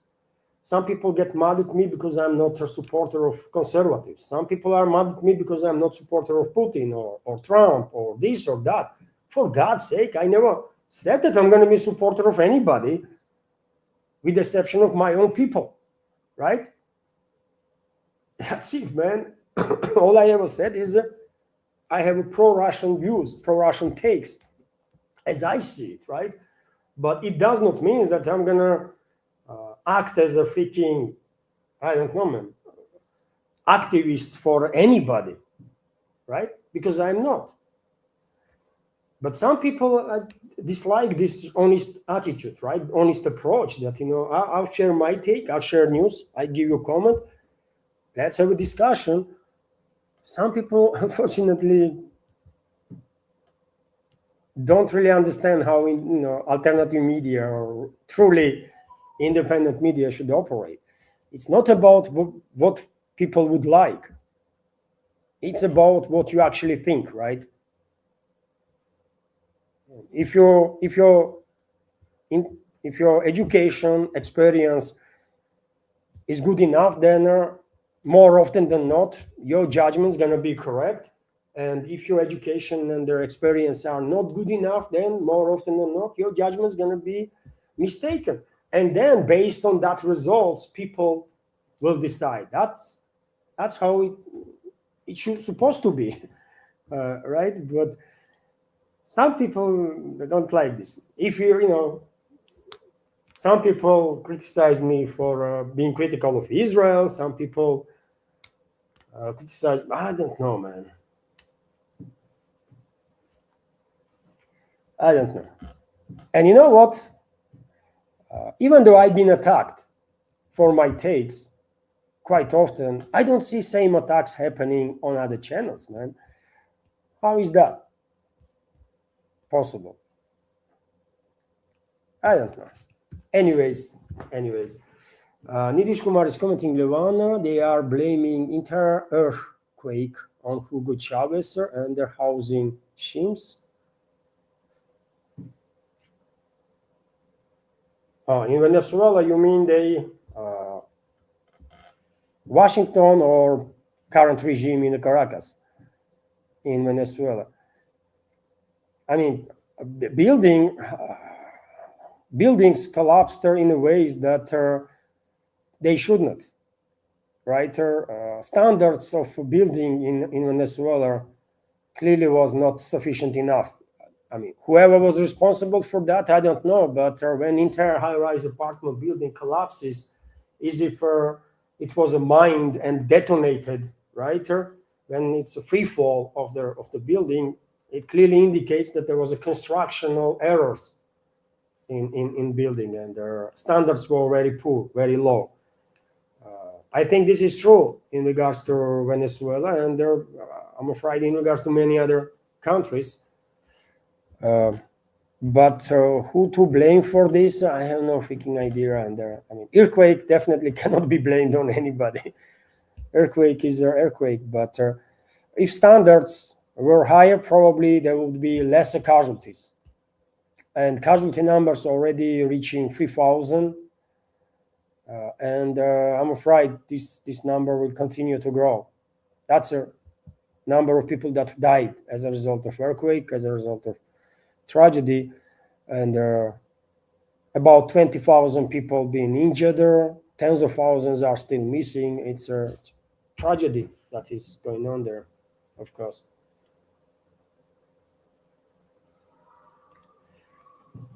Taymax is commenting 250 years of apartheid. Well, many people, of course, remember, by the way, that and never forget, actually, that U.S. was created on bones of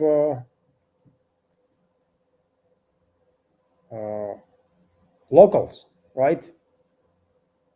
On bones of locals, and there millions of locals were killed by European settlers throughout both Americas, by the way, north, south. But once Europeans get there, it was a beginning of a total disaster for local civilizations. That's for sure, and this cannot be, disputed. This is just historical truth, right? And many people were killed as a result of a massacre that European settlers were committing, and even more people died because of all sorts of gems that Europeans were carrying. They had immunity, but locals in Americas did not. And smallpox and that kind of stuff killed millions of people, isn't it? Decimated entire civilizations. So America is built on extermination of local Indians, right? This is true.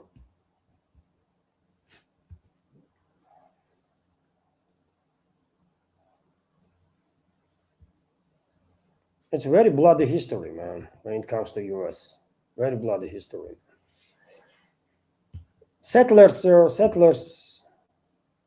History of settlers never go down well, really.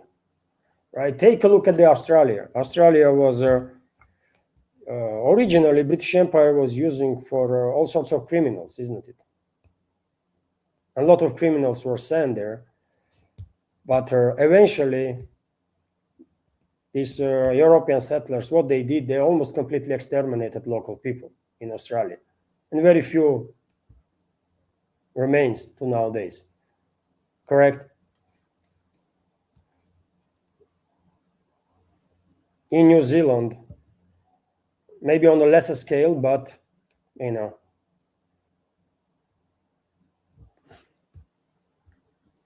so idea that our founding fathers of US had about republic, ideas were good, by the way, but implementation was and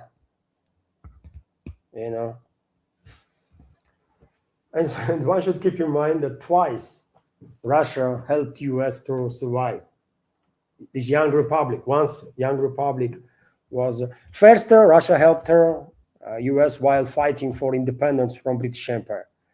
Many people in US probably don't even know about it, right? But yes, Russia was assisting young republic, and also during the Civil War, Russia was helping North. Russia was helping government of US, right, to defeat these slave owners in the South. But I don't think many Americans know about it. Maybe 1%, 2%, maybe, right? But yeah.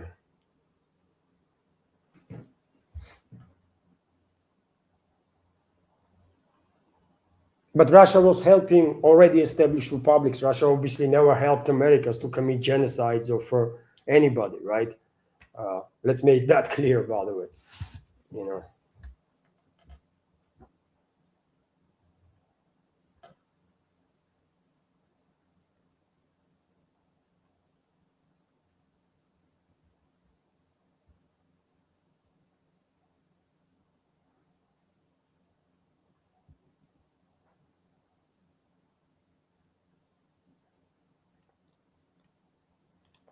Anidish Kumar is commenting, Levaner, West still got commodity trade under their control. Don't forget regarding that.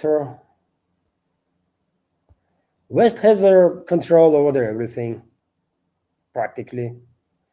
I never underestimated the power of West. Never. I know that Western ruling class still controls financial flows, and they are largely in control of commodity trade, of course, because all the major trader platforms are controlled by the West. So it's a powerful force. It's a powerful force, and if anyone inclined to underestimate the power of West, they are making massive mistake, because all the other calculations in that case will be wrong. They are very powerful. They are very powerful. We had the chance, in the BRICS. If BRICS was more capable and more proactive, we could create some alternatives, right? We could actually create a basement on which humanity would have a chance to oppose dominance of the Western ruling class. But well, as you can see, man, in the BRICS we have some serious problems, right? There are weak links in the BRICS, weak links that are especially influenced by Western ruling class. And basically, these weak links were sabotaging BRICS from within. I would not name the names of those countries, but yeah, we all know this is true, right? So, and now, basically, Russia and China doing business kind of separately with each other, and also with the rest of the countries, building independent platforms for business, right? While BRICS should be the one institution that would help with this. But because BRICS is paralyzed, basically,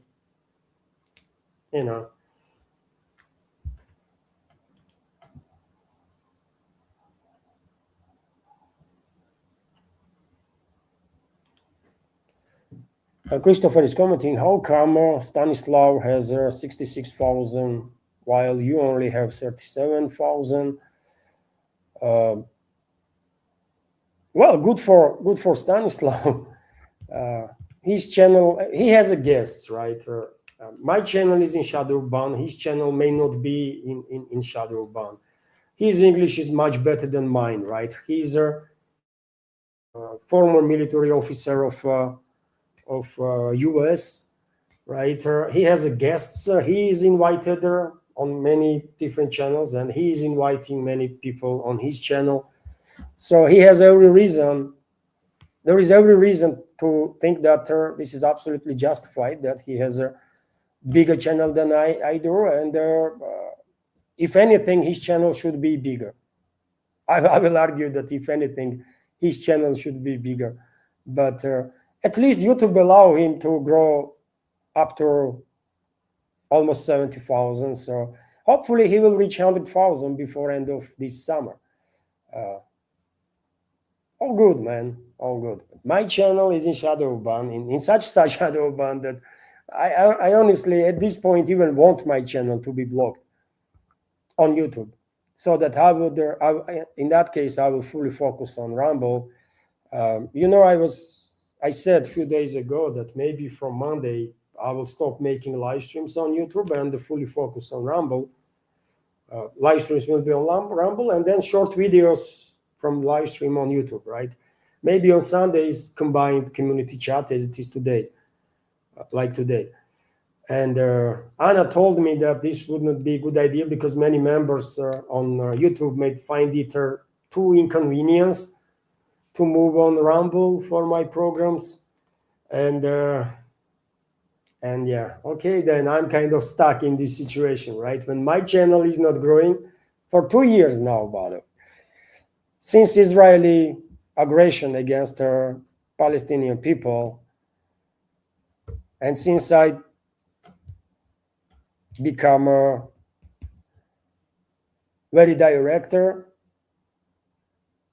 not since, but whenever Israel launched this aggression against the Palestinian people and began committing genocide, I was saying it straight away that that's what they do, man, right? This is an inadequate response on what happened to 7th of October, which was a tragedy, obviously, right, that civilians were killed. And definitely investigation is needed in regards to 7th October. And also in regards to involvement of Israeli secret services and Israeli regime in that 7th of October. I'm quite sure Israel allows 7th of October to happen so that they will unleash hell on Gaza and Lebanon and everyone else, right? So true investigation is needed, but actions of Israel was always genocidal, always beyond anything, right? And I was saying so from the beginning, and I knew my channel is fucked at that point, right? I had a clear choice. Either I'm going to keep my mouth shut and ignore completely what's going on in the Middle East, or I'm going to say as it is, as I see it, and in that case, my channel is fucked. And sorry for my French. And I made decision, I said as I see it, and my channel kind of frozen since then. It's stopped growing, literally just stopped growing, man. For 2 years straight. That's quite something. So, we all make choices, right? I made choice, and I'm facing consequences of that choice. We can argue how correct or incorrect YouTube is, but I know how YouTube operates, right? And I still make my choice, and it is what it is now. I don't regret, man. I was always saying what I think. So at this point, I even want my YouTube channel to be blocked, by the way, so that I will move away from this platform and focused on other things more. But until my channel is not blocked, I'm kind of stuck now, right?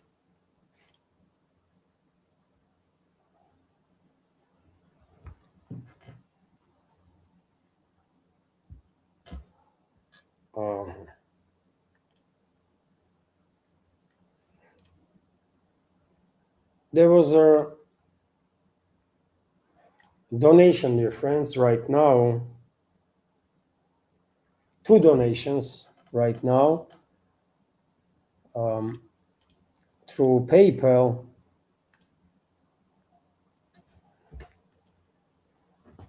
Let me check Musti, dear friends. So let me highlight, dear friends, and then I will continue.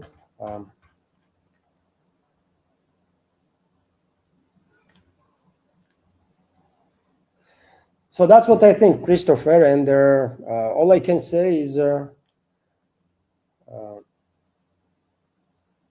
luck to Stanislav. Good luck to Stanislav, by the way. I mean, he is doing great work for the community. So I'm all in support, absolutely. And let me highlight, dear friends, now. There was 2 donations through PayPal, and this is our first one.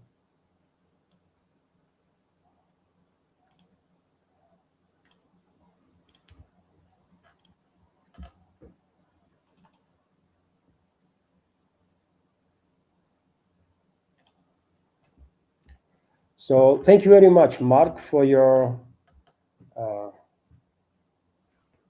727 for your $10 donation through PayPal. And let me read a commentary. Levan, thanks for your update. You give daily assessment of the reality going in your country and there are other parts of the world, like the idea of bringing people of different culture together. Thank you very much for your donation and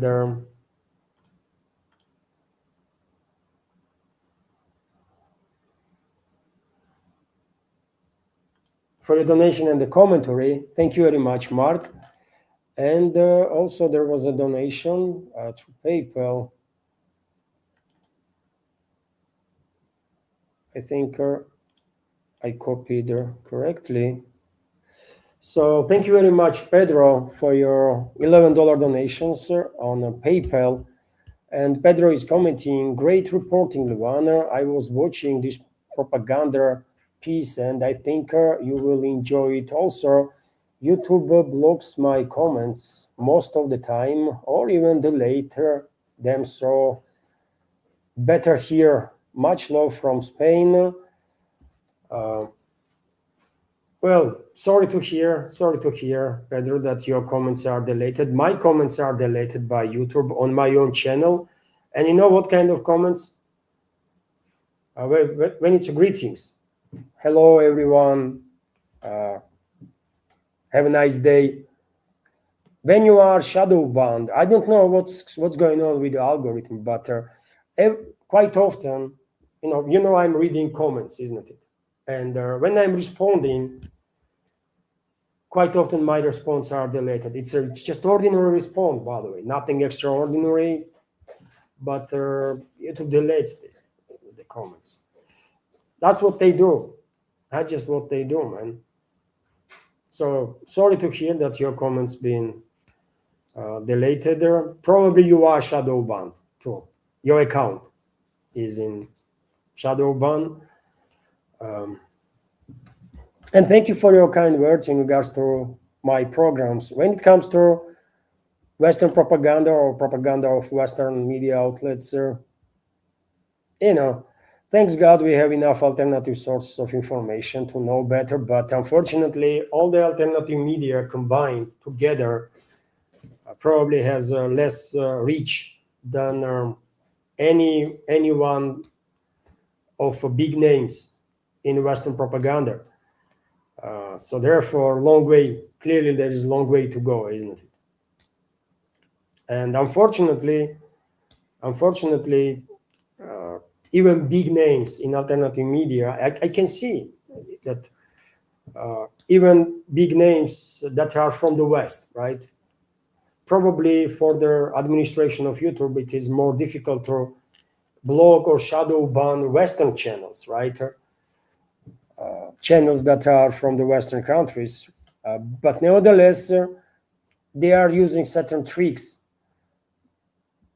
to shut the voices down of people in alternative media. And unfortunately, there is very few channels in alternative media that have several million subscribers. Why Duran don't has 1 million plus subscribers? Can you explain to me, dear friends? I mean, one of the best channels in alternative media, OGs, by the way, of this field, right? How come that neither Duran has 1 million subscribers, neither personal channels of Alexander Mercouris and Alex Christoforou? What's going on there, right? And I can continue and continue and continue. Only some dodgy channels, by the way, that pretend to be alternative media, only they have 1 million plus and wide reach. But true alternative channels, true alternative media are suppressed. They've been allowed to grow until a certain level, and then algorithms are beginning to suppress them big time. That's my impression. That's what I think. So therefore, if big channels being suppressed big time, then who cares about my channel, right? Which is tiny compared to these big names. So yes, lot needs to be done, of course, to reach wider audience, to inform people worldwide, to better inform people worldwide about what's going on. But unfortunately, this fight is a very difficult fight, man. Very difficult fight. On one side, it's like let's say a couple of dozens of channels, right, in alternative media. On the other side, entire freaking MSM of the Western world, and the plus platforms that controlled by Western ruling class. So this is an unfair fight in which we almost have no chance. But we are trying, man. We are trying. I am trying my best, and yes, I am tiny voice, but there are bigger voices out there. They are doing their best too, right, to reach out to people and let them know better. Thank you very much, Pedro. Thank you very much, and for your donation, for sharing opinion, for your support, and once again, sorry to hear that your comments being deleted. That's the algorithm, right? Unfortunately, nothing we can do about ways these algorithms work.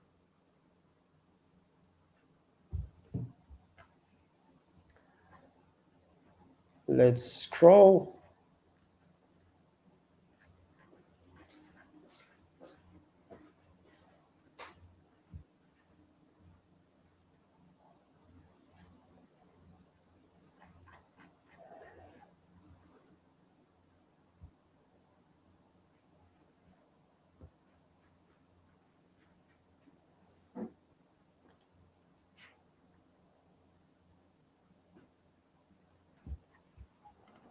If I see, dear friends, sorry if I miss your question. I'm scrolling, as I have said a few times before, on a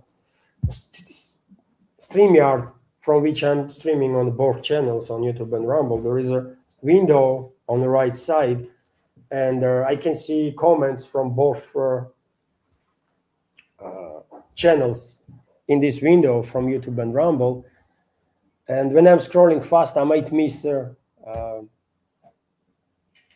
unwillingly question, and my apologies if that happens and it's your question. I see Nidish is commenting also. Levan, lol, EU wants tax on fuel that they buy from India. What should we do with these people? Come on, seriously?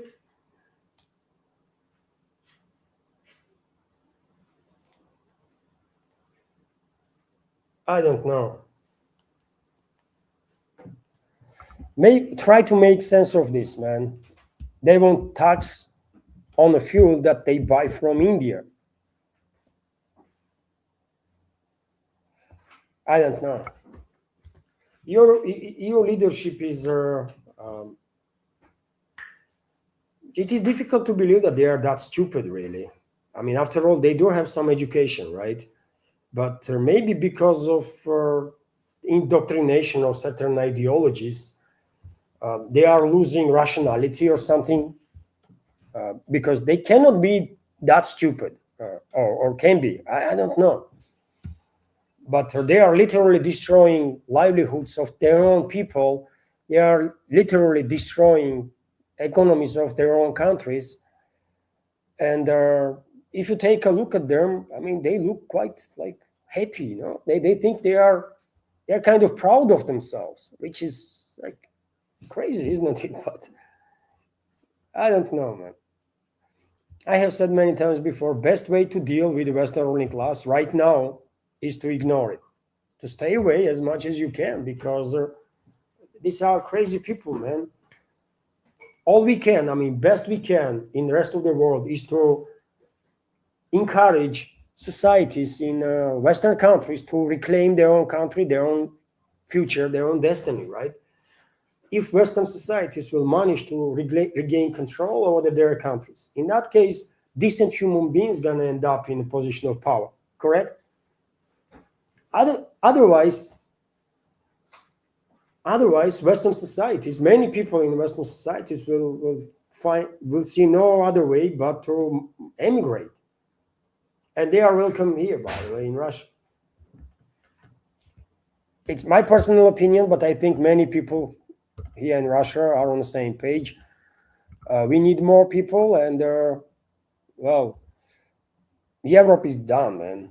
Europe is done. It's going to be very painful for many people, of course, to make such a decision, even to acknowledge that Europe is finished. But it is true. Miracle might save the Europe, but other than that, give it a 20, 30 years from now, and it's going to be an extremely dark place. It is already in a dark place, actually. So I think there are going to be waves upon waves of migrants from Europe, and, well, they should be welcomed here in Russia, about it, right?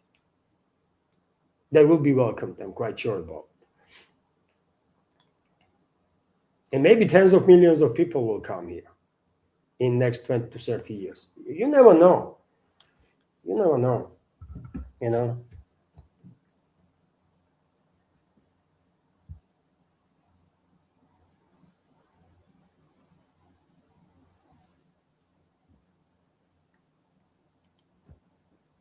Christopher is commenting, Putin is 74 in October.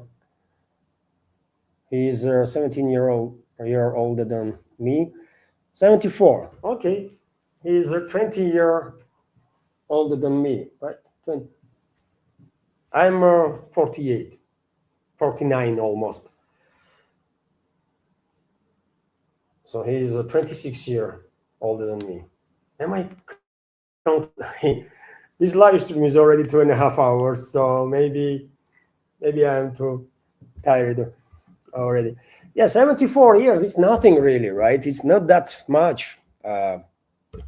It's not that much. I don't know, man. I don't know. Maybe he is just a true believer. Maybe Putin is just a true believer that he can actually build some bridges with the American ruling class, but maybe he and his inner circle probably are only ones who believe that this is realistic. American ruling class never gonna honor no agreement that they might actually reach, either verbally or even on the paper. And this Anchorage summit or Anchorage fiasco is a clear example, isn't it? When Putin and his inner circle was considering Anchorage to be big deal, while American side was never seeing this Anchorage meeting to be anything of importance. So I don't know, man. You know.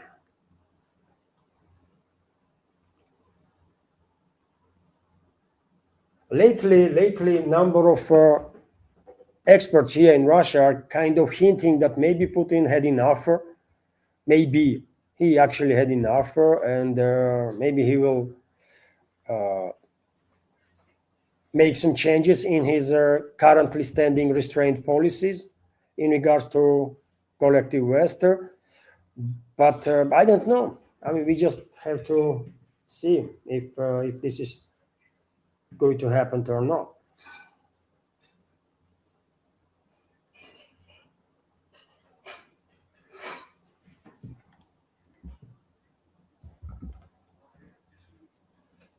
Luan, what does the Western Ukraine terrain looks like? Well, it's a kind of everything.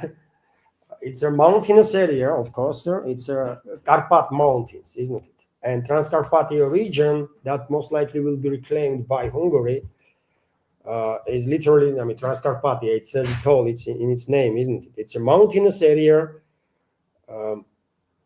There was a donation right now, dear friends, on PayPal, and I will highlight her immediately after I respond to Nidish's question. So it's a mountainous area, a lot of forest, very forestry area. Let me open the map, actually. On this map, there is not much can be seen, but let's try.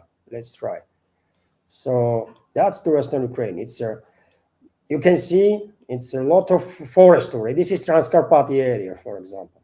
These mountains here. It's a mountainous part, right?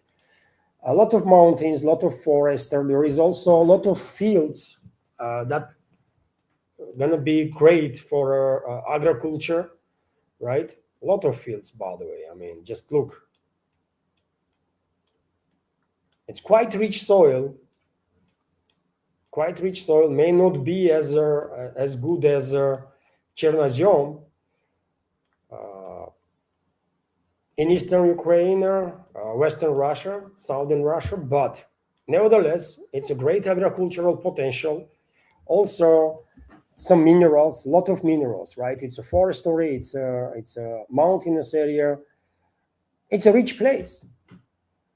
It's a richer place with quite a good potential, especially in terms of agriculture, right? And it's a vast area, Nidish. We are talking about entire this part from here somewhere and towards border with Romania, right? Like all of it, man. Some 70% will be claimed by Poland when time comes. Transcarpathia region will be claimed, this part here, by Hungary, because Transcarpathia used to be part of Hungary before First World War. Then it was taken from Hungary and given to Czechoslovakia, but originally it's a Hungarian territory anyways. When it comes to Romania, that's interesting stuff, because Stalin took from Romania a lot of areas, right? A lot of areas. Some parts in Chernovtsi region, for example, Chernovtsi area can be and most likely will be reclaimed by Romania. Romania clearly has eyes on Moldova, which never existed. Moldova is a creation of Stalin. He took basically land from Romania and just created this entity, Moldova. And also Stalin took a lot of territory from Romania that makes up a significant portion of Odessa region. Many people don't know about it, man. Many people don't know about it, but basically,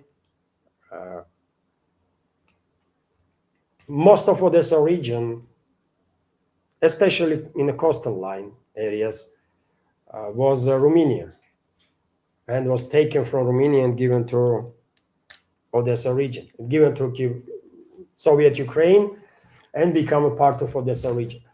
But if Stalin did not do this, well, in that case, border of Romania would be not that far away from Odessa itself. This chunk, this massive territory, I believe, took Stalin from Romania and give it to Soviet Ukraine, alongside many other territories, right? So, yeah. Western Ukraine is economically, it's going to be very beneficial for countries that will reclaim these areas, for Poland, let's say, first and foremost. But most importantly, it will have a political effect, right? Politically, psychologically, Poland, after reclaiming these territories, will feel no any less stronger or any less important entity in Europe than either France or Germany. And I think Polish elites, Polish deep state has ambitions also no any less than those of German elites, let's say, or maybe even French elites, although France is on a little bit different scale, obviously, right? France has the biggest shoreline, by the way, in the world still to nowadays. That's how many colonies France still has outside, right? All over the world. So France is a global empire kind of still. So it's in a different league a bit, but Poland definitely can challenge Germany. Even now, and nothing to be said about when they will reclaim these territories and become extra confident in themselves, right? And also what is important, UK and the US might struggle, especially UK, by the way, might struggle to maintain grip on a Polish deep state, on Polish elites. Because at that point, Polish elites might think, they don't really need anybody.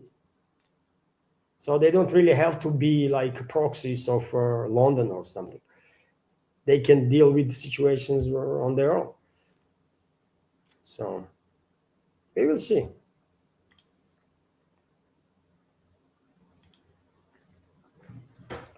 And as I said, dear friends, there was a donation through PayPal right now, a few minutes ago, and let me highlight, if I may.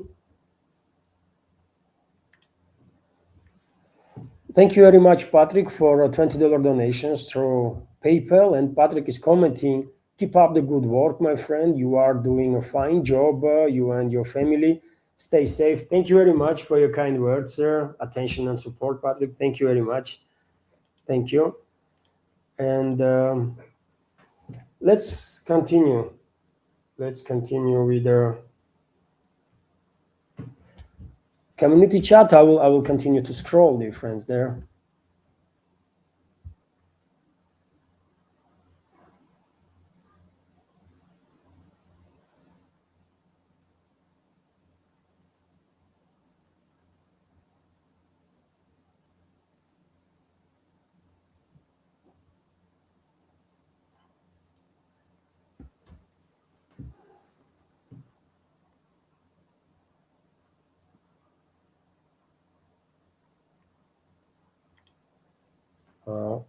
Seven Esser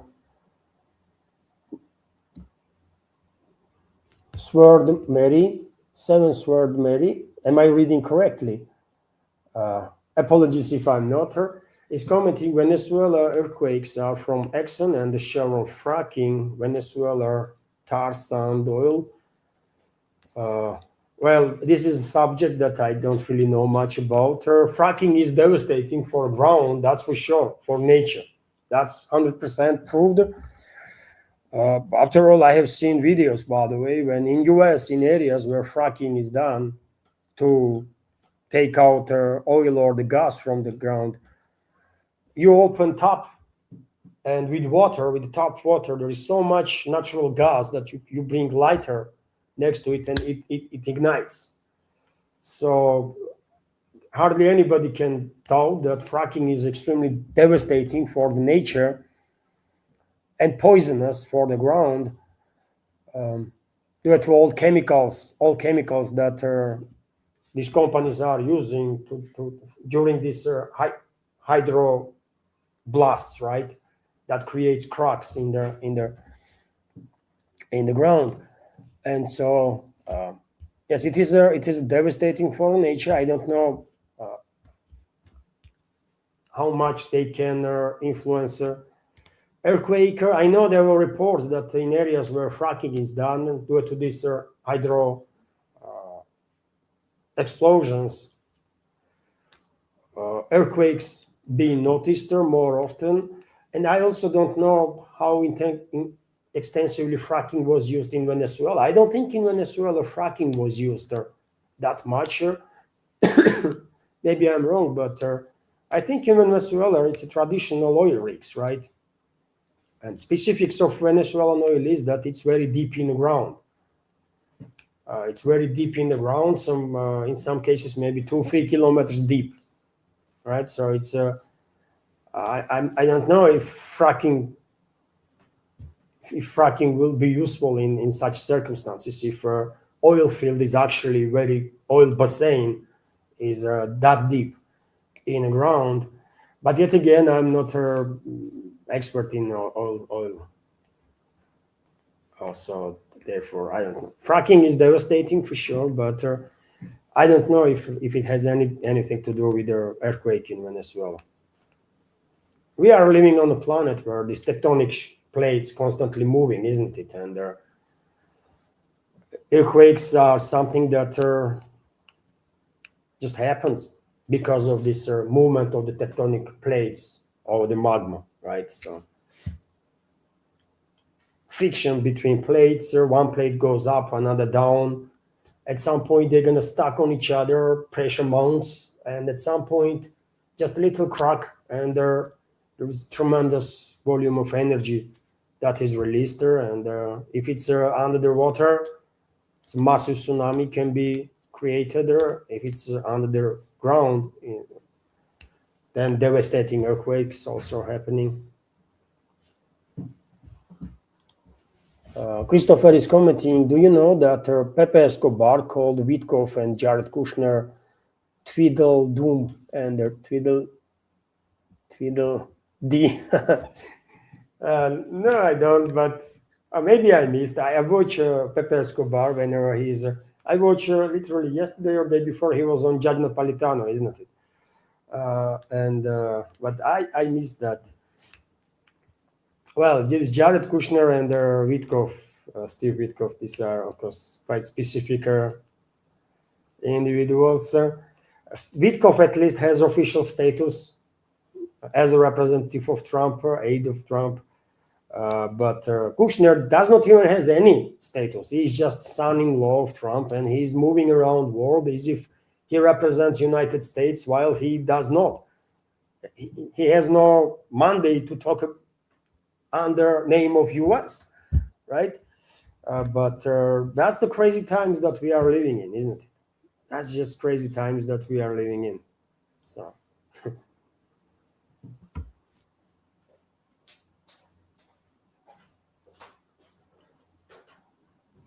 Almost 3 hours this stream.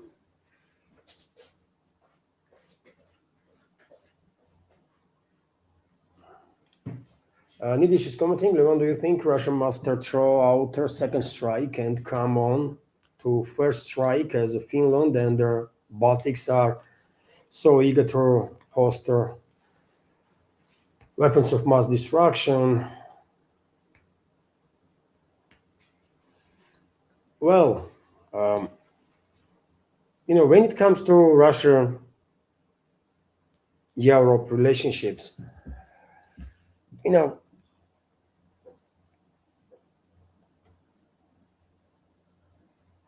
and when it comes to potential deployment of nuclear weapons, in Finland, potentially also in the Baltic states, Lithuania, Latvia, Estonia, because they also are talking about this stuff. I don't think we're going to strike anybody, really. When I talk about restoring deterrent, basically what I mean by this is that, maybe, just maybe, if Russian ambassadors, let's say, if Russian ambassadors in European NATO member states will ask for a meeting with the foreign ministry, and if they will deliver message that next time long-range weapon is deployed against Russian Federation with your assistance, we're going to strike back. And this are the targets, right? We are letting you know up front what we're going to strike, right? So that you will have enough time to either consider your next move, or if you're going to strike us anyways, then at least to evacuate people, right? Bring there your interceptors, do whatever you want to do. But this is targets that I'm telling you up front that I'm going to take out, because these drones are built there, right? Or something else that is related to this attack. And maybe this political move, and this is political move, right? We did not yet launch nothing. So it's a political move. Maybe this will be enough to deter collective West countries from continuing this involvement, this large-scale involvement in this war. If that would not work, then as they've been warned, we should take action with conventional weapons, conventional missiles, some strikes here and there. Most missiles or all missiles probably will be intercepted, missiles and drones, because we will give them time up front, right? Maybe 1 week notice or something. So they're going to be no damage or the casualties, right? Or maybe some debris of the missiles will fail somewhere, and there might be collateral damage, but in general terms, it's going to be like a warning shot, right? At that point, Europeans will have opportunity to either actually get engaged in serious talks or launch retaliatory strike. So if they will launch retaliatory strike, then next Russian wave of attacks will be on unprecedented scale and terrifying, also with the conventional weapons. And at that point, I think European societies will wake up and put enough pressure on their governments to stop this madness. I think this is going to happen, right? All we have to do, if it comes to tit for tat, is launch a massive enough strike to wake up Western societies, so that they will realize that, well, war is real, man. This is not like someone's are fighting somewhere else. War is coming here. And at that point, societies probably will wake up and will put some pressure on their governments to launch not a retaliatory strike, but negotiations, actual talks with Moscow. If that would not work, well, this tit for tat with the conventional weapons, once again, might last for another several rounds, and eventually result gonna be the same. Western ruling class will have no option but to get engaged in actual talks, because pain tolerance in the West is much lower, right? Or much higher, how you say. They cannot tolerate as much pain as we can. That's what I want to say. Right, so eventually they will call for actual talks. And that is that. I don't think even nuclear weapons will be necessary to deploy, only if they will go for nukes. France, to be more precise. I don't think US is going to get involved in any way, shape, or form, right? Maybe they will provide some intelligence or something to European member states, but US going to stay out of this, right? And when it comes to nukes, therefore, without US approval, British cannot deploy nukes. France has nuclear triad. So maybe French leadership crazy enough to think about nuclear strike on Russia, but of course, that will be end of history for France, of course. But I don't think French elite's gonna go for nukes, man. I really don't. They might be like stupid, but not that stupid. So that's all it is. That's all it takes, really, Nidish. You know. And when it comes to potential deployment of these nuclear weapons in Finland or even Baltic entities, well, this is first and foremost, this is bad for Finland itself and these countries, because they are becoming potential target for Russian nukes. But for Russia itself, I mean, let's be real now. Hypersonic missiles can deliver nuclear weapon in a matter of, in some cases, in a matter of seconds, right? In some cases, it's a matter of like not even a minute. That's how close NATO is to Russia. It's on the border, by the way, right? It's on the border. So already we are in a situation when if any one side wants to carry out first strike with nuclear weapons, they can do it. But point is that Russia has so much nukes, so many nuclear weapons, and such systems in place that even if you take out entire Russian leadership, retaliatory strike is still inevitable, right? So whichever country will dare to strike Russia, well, not just that country, but if, for example, that hand will start to operate, that hand will launch nuclear weapons towards all hostile countries, everybody, literally.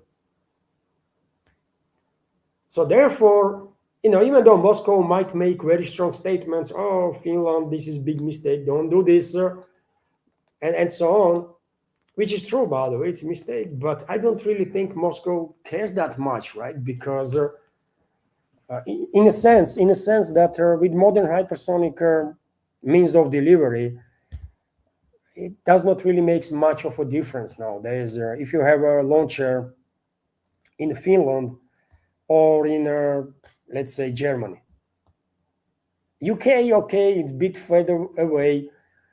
You might have an additional minute, maybe additional minute. But yet again, when it comes to hypersonics, we all seen, isn't it, that interception of hypersonic weapons are extremely difficult. Even it is difficult to even track hypersonic weapons because while flying in such high speeds, they are creating plasma up front of their weapon, right? And radars cannot penetrate this plasma. There is no signal that going back to radar. So because the world is moving towards hypersonics, at this point, this distance don't really play that much of a role, really. So you might launch hypersonic weapon from Germany and from Finland, right? And from Finland, hypersonic weapon will reach, let's say, St. Petersburg in less than a minute. From Germany in less than 3 minutes. It depends, of course, what kind of hypersonics we are talking about. But either way, it's not enough time. Either way, it's not enough time to effectively intercept all the incoming missiles. So at that point, all you can do is just launch whatever you have, right, towards everybody. And that's what dead hand is about, right? If Russian leadership is deader, then dead hand begins operating, and it will launch Russian nuclear warheads against literally everybody among hostile countries, right?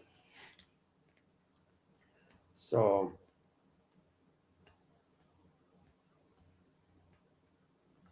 basically, with the hypersonics being so advanced nowadays, and this process continues, I think all the countries will go for something like, all nuclear countries will go for something like dead hand, Russian system, Soviet era system, right? That is still operational here in Russia, because there is a high probability that a first strike might take out entire leadership. So we have this dead hand. Americans don't have anything like that. So if you take out chain of command in US, order might never arrive. In first strike, order to nuclear subs might never arrive. Or the shafts that they have, I don't know, man, in north, on the border with Canada. Order to launch missiles might never even arrive. So Americans will go for something like that hand. British will probably do the same, although they might struggle with it because they need a full autonomy for that.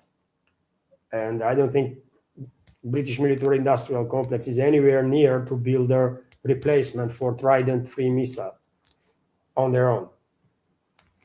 French will build something like that. Chinese will do the same. It makes sense because with the hypersonics, there is an increased probability, tremendous probability that entire your leadership going to be wiped out in a first strike, and you're not going to be able to intercept all incoming targets because it's a hypersonic. Yes, Russian S-500 is built to be capable of intercepting as hypersonics, but it's still no 100% guarantees, right? So therefore, I don't really think Russian leadership is that much concerned about Finland, really, right? It's a Finnish people should be concerned. The Finnish people should be concerned because their country is becoming target for Russian nuclear warheads, which was never case throughout the Cold War, right? And so if anybody should be concerned about these crazy moves by Finnish leadership, is the Finnish people first and foremost. Of course, nobody here in Russia likes the idea that nuclear weapons and the delivery means going to be stationed this close to our major cities, right? Let's say. But we cannot influence that anyways, right? At least for now. Although, by the way, if we restore the terror with the collective West, of course, negotiations might take place and we might come up eventually with some sort of agreement that in a certain distance from the border, there should be no ballistic missiles, nuclear capable ballistic missiles, or the medium range nuclear missiles. And that will free basically entire Scandinavia from any nukes. They don't really have any nukes right now, but they won't. So that will shut down this subject there. And also countries that are bordering Russia, all of them will be basically mostly clear from nuclear weapons. Maybe somewhere in the most western parts of Poland, yeah. But there was something similar, isn't it? Agreement reached between US and the Soviet Union during the Cold War about medium range weapons, but it's no longer enforced, that agreement, and we need something new that will deter not just the presence of missiles, but also nuclear weapons in range of, let's say, I don't know, 500 kilometers from a border, 1,000 kilometers from a border, you know.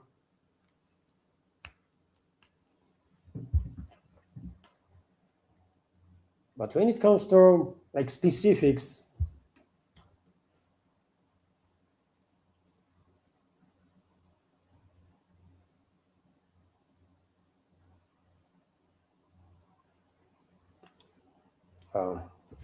when it comes to these weapons of mass destruction in neighboring countries, it's a issue, but first and foremost, that should be issue for those people that live there.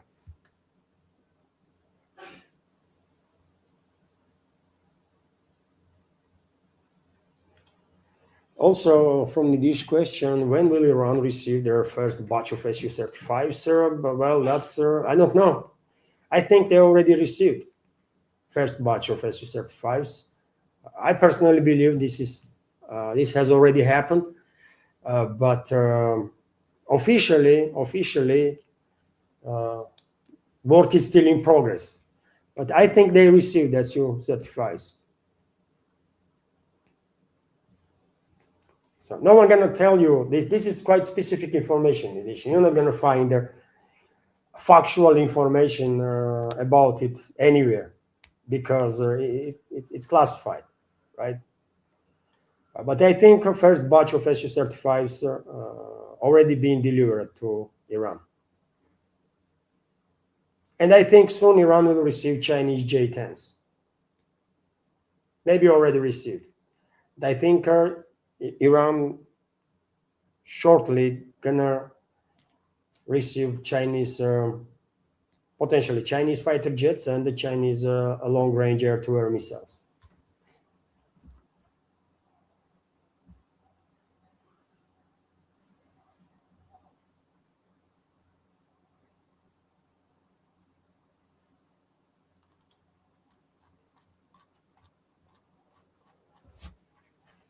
It's a 3 hours, isn't it? You can see, dear friends, I'm getting more and more tired, isn't it? And that's what happens, man. First hour, it's all good, lot of energy. Hour and a half, also no big deal. But 2 hours and more, and you are like losing concentration. You are more and more. It is becoming more and more difficult to construct the sentences fast enough. 3 hours and more, it's like you are zombie now. But some people managing to have 5-hour streams, man, and more. How? GLGL is commenting. Did you hear about MK Ultra and Project Montauk, CIA mind control and experiment on US civilians? Yes, I have heard about it. I have read about it. They were hearing in their Congress about it, and they call it crime against humanity. And yes, allegedly, this MK Ultra was shut down, but was it really shut down? Who knows? Who knows? Since that investigation, CIA went on offensive, right? And they established they infiltrated Congress in such a scale that since then, no one dared to check CIA again, right? And no one is actually monitoring actions of the CIA. So no one knows what they do. And I don't think they have shut down these operations about mind control. I really don't think so. Why would they? Why would they shut down these programs? Especially if they had some success in terms of mind control. You know? So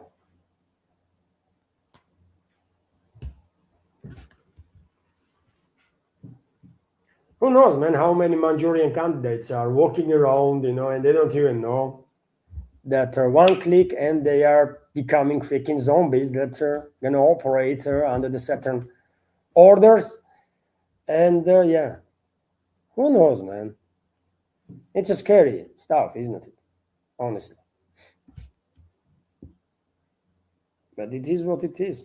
When you give too much power to any human institution, given the fact that humanity is fundamentally, not all humans, but many humans inclined to be corrupted, right? There is no way you want to have institutions that are almost with unlimited power, because one day that institution is going to be infiltrated also with corrupt elements, and that is it. At that point, you are messed up. And that's what happened with US, by the way. US state institutions are infiltrated with all sorts of freaking psychos. CIA, of course, one of those institutions. And, well, if they decide that you are a threat, you are finished. And nothing you can really do about it. Why no one president in US is actually trying to keep CIA in check? They're afraid, man. They can't do it. They just can't do it.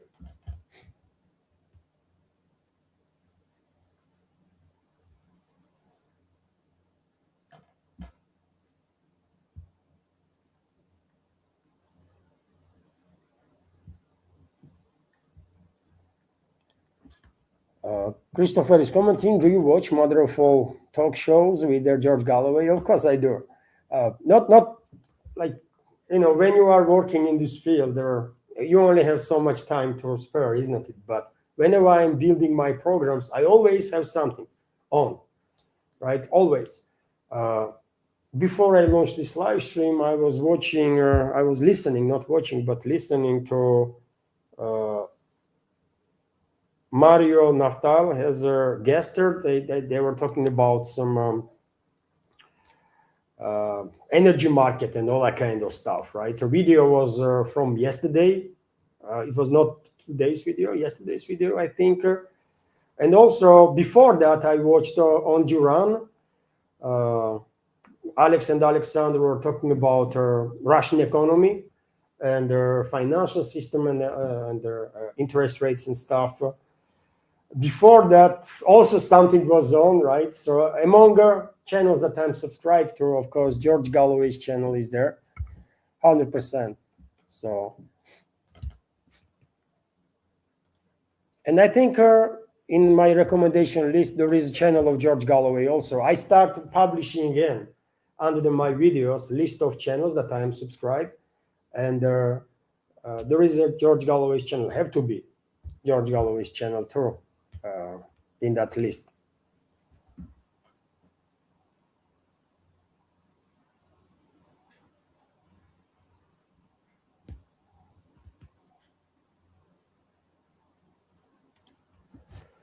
Also, Christopher is commenting, do you think England would lose the World War II? if Germany had not attacked Russia. No, no.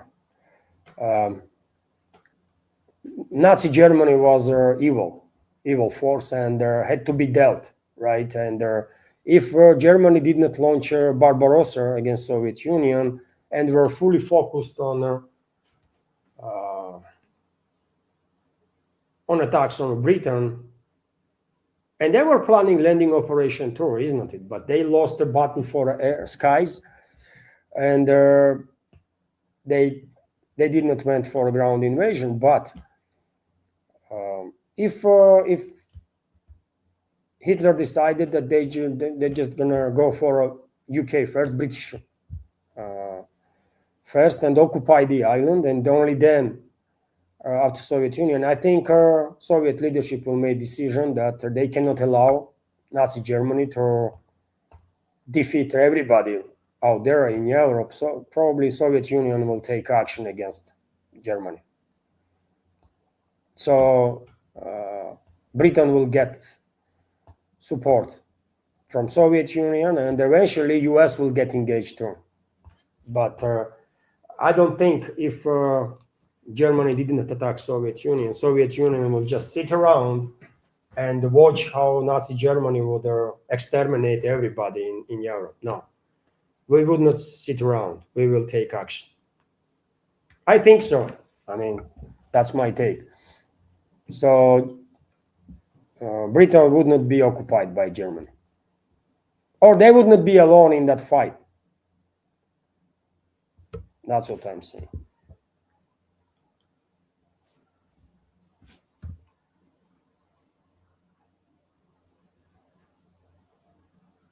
No matter how bad the relationships between Moscow and London was, Nazi Germany was just evil force, by the way, right? There's no comparison. It was an evil force and need to be dealt objectively, right? And that is that.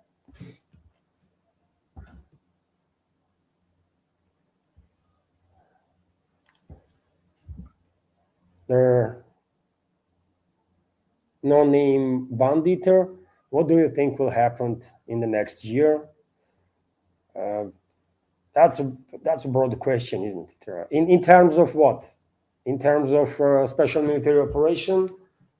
If that is the question, then well, of course, I don't know what's going to happen in next year, but I would like to see end of this war.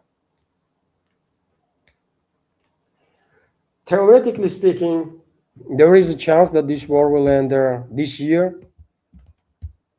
Also, there is theoretical, at least, possibility of that. All we have to do is restore deterrent with the collective West, and then special military operation can be finalized in a relatively short time. But if not this year, hopefully at least in next year, this war will end, man.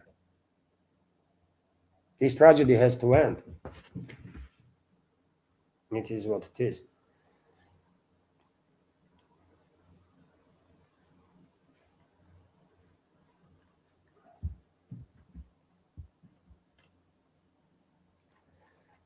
And dear friends, if I may,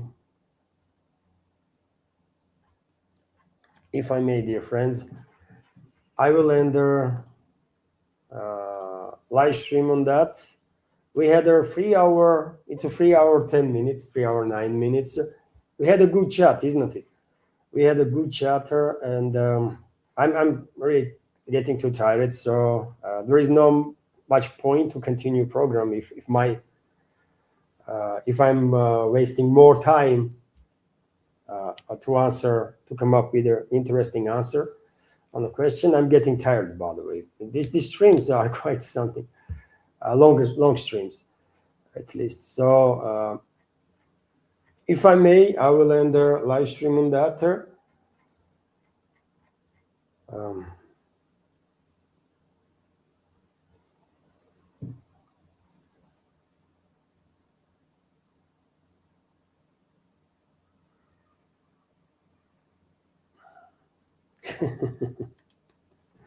I have to highlight this. Levan, Dylan Thomas is commenting. Levan, it is good job that you are not in charge. You are showing every week that you are psychotic. Okay, okay. Maybe I'm a freaking psychopath, by the way, or maybe I'm not. I just want all the enemies of my people to be punished. Maybe that's all it is, right there, right? And I don't think you are psychotic or psychopath if you want enemies of your people and mass murderers to be punished. But we can have a different takes on that. Either way, either way, I understand why people from the Western countries would dislike my takes when I say we have to restore deterrent and, if necessary, strike back. Because even if they disagree with the policies of their own countries when it comes to escalation with Russia and participation in this war against Russia, they don't want to see their own countries being targeted by Russian militaries, right? By Russian missiles. So I can understand these people are coming from, but same time, I am not living in their country. I am living in Russia, right? And it's not my country that killing their citizens. It's their countries, their leadership, their secret services, their militaries, their military industrial complex that kills my citizens. So I have every right to be angry, and I have every right to want enemies of my people to be punished. By the way, this is just fair, real talk. That's how it is. And anybody that might oppose me right now while living in the West would most likely be on the same page as I am if they were living here in Russia. Maybe even more radical. Maybe even more radical, by the way. You know, either way. Nidish is commenting, Levan, you forgot energy drink again for Sunday stream. Yes, I forgot actually. And I think this is a good idea to have energy drink, actually, during the stream. I have to.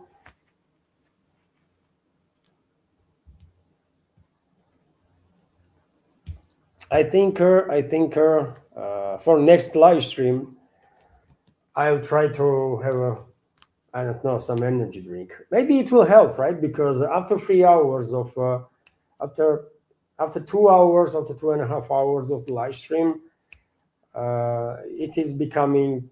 You feel that it is becoming actually more difficult to construct sentences fast enough, right? To react on questions well enough. You're just getting tired, man. That's how it is. Although some people are managing to be online 3, 4, 5 hours and nothing. I just feel good, but yeah, people are different.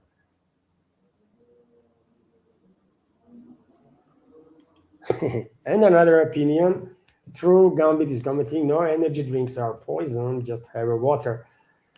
So yeah, water is much more healthier, that's for sure. And thank you very much, dear friends, to you all for your attention, for your time, for your support. Many thanks to everybody that donated today and in the past or will donate in the future. Thank you all for keeping this project alive and me in this field of news and political commentary.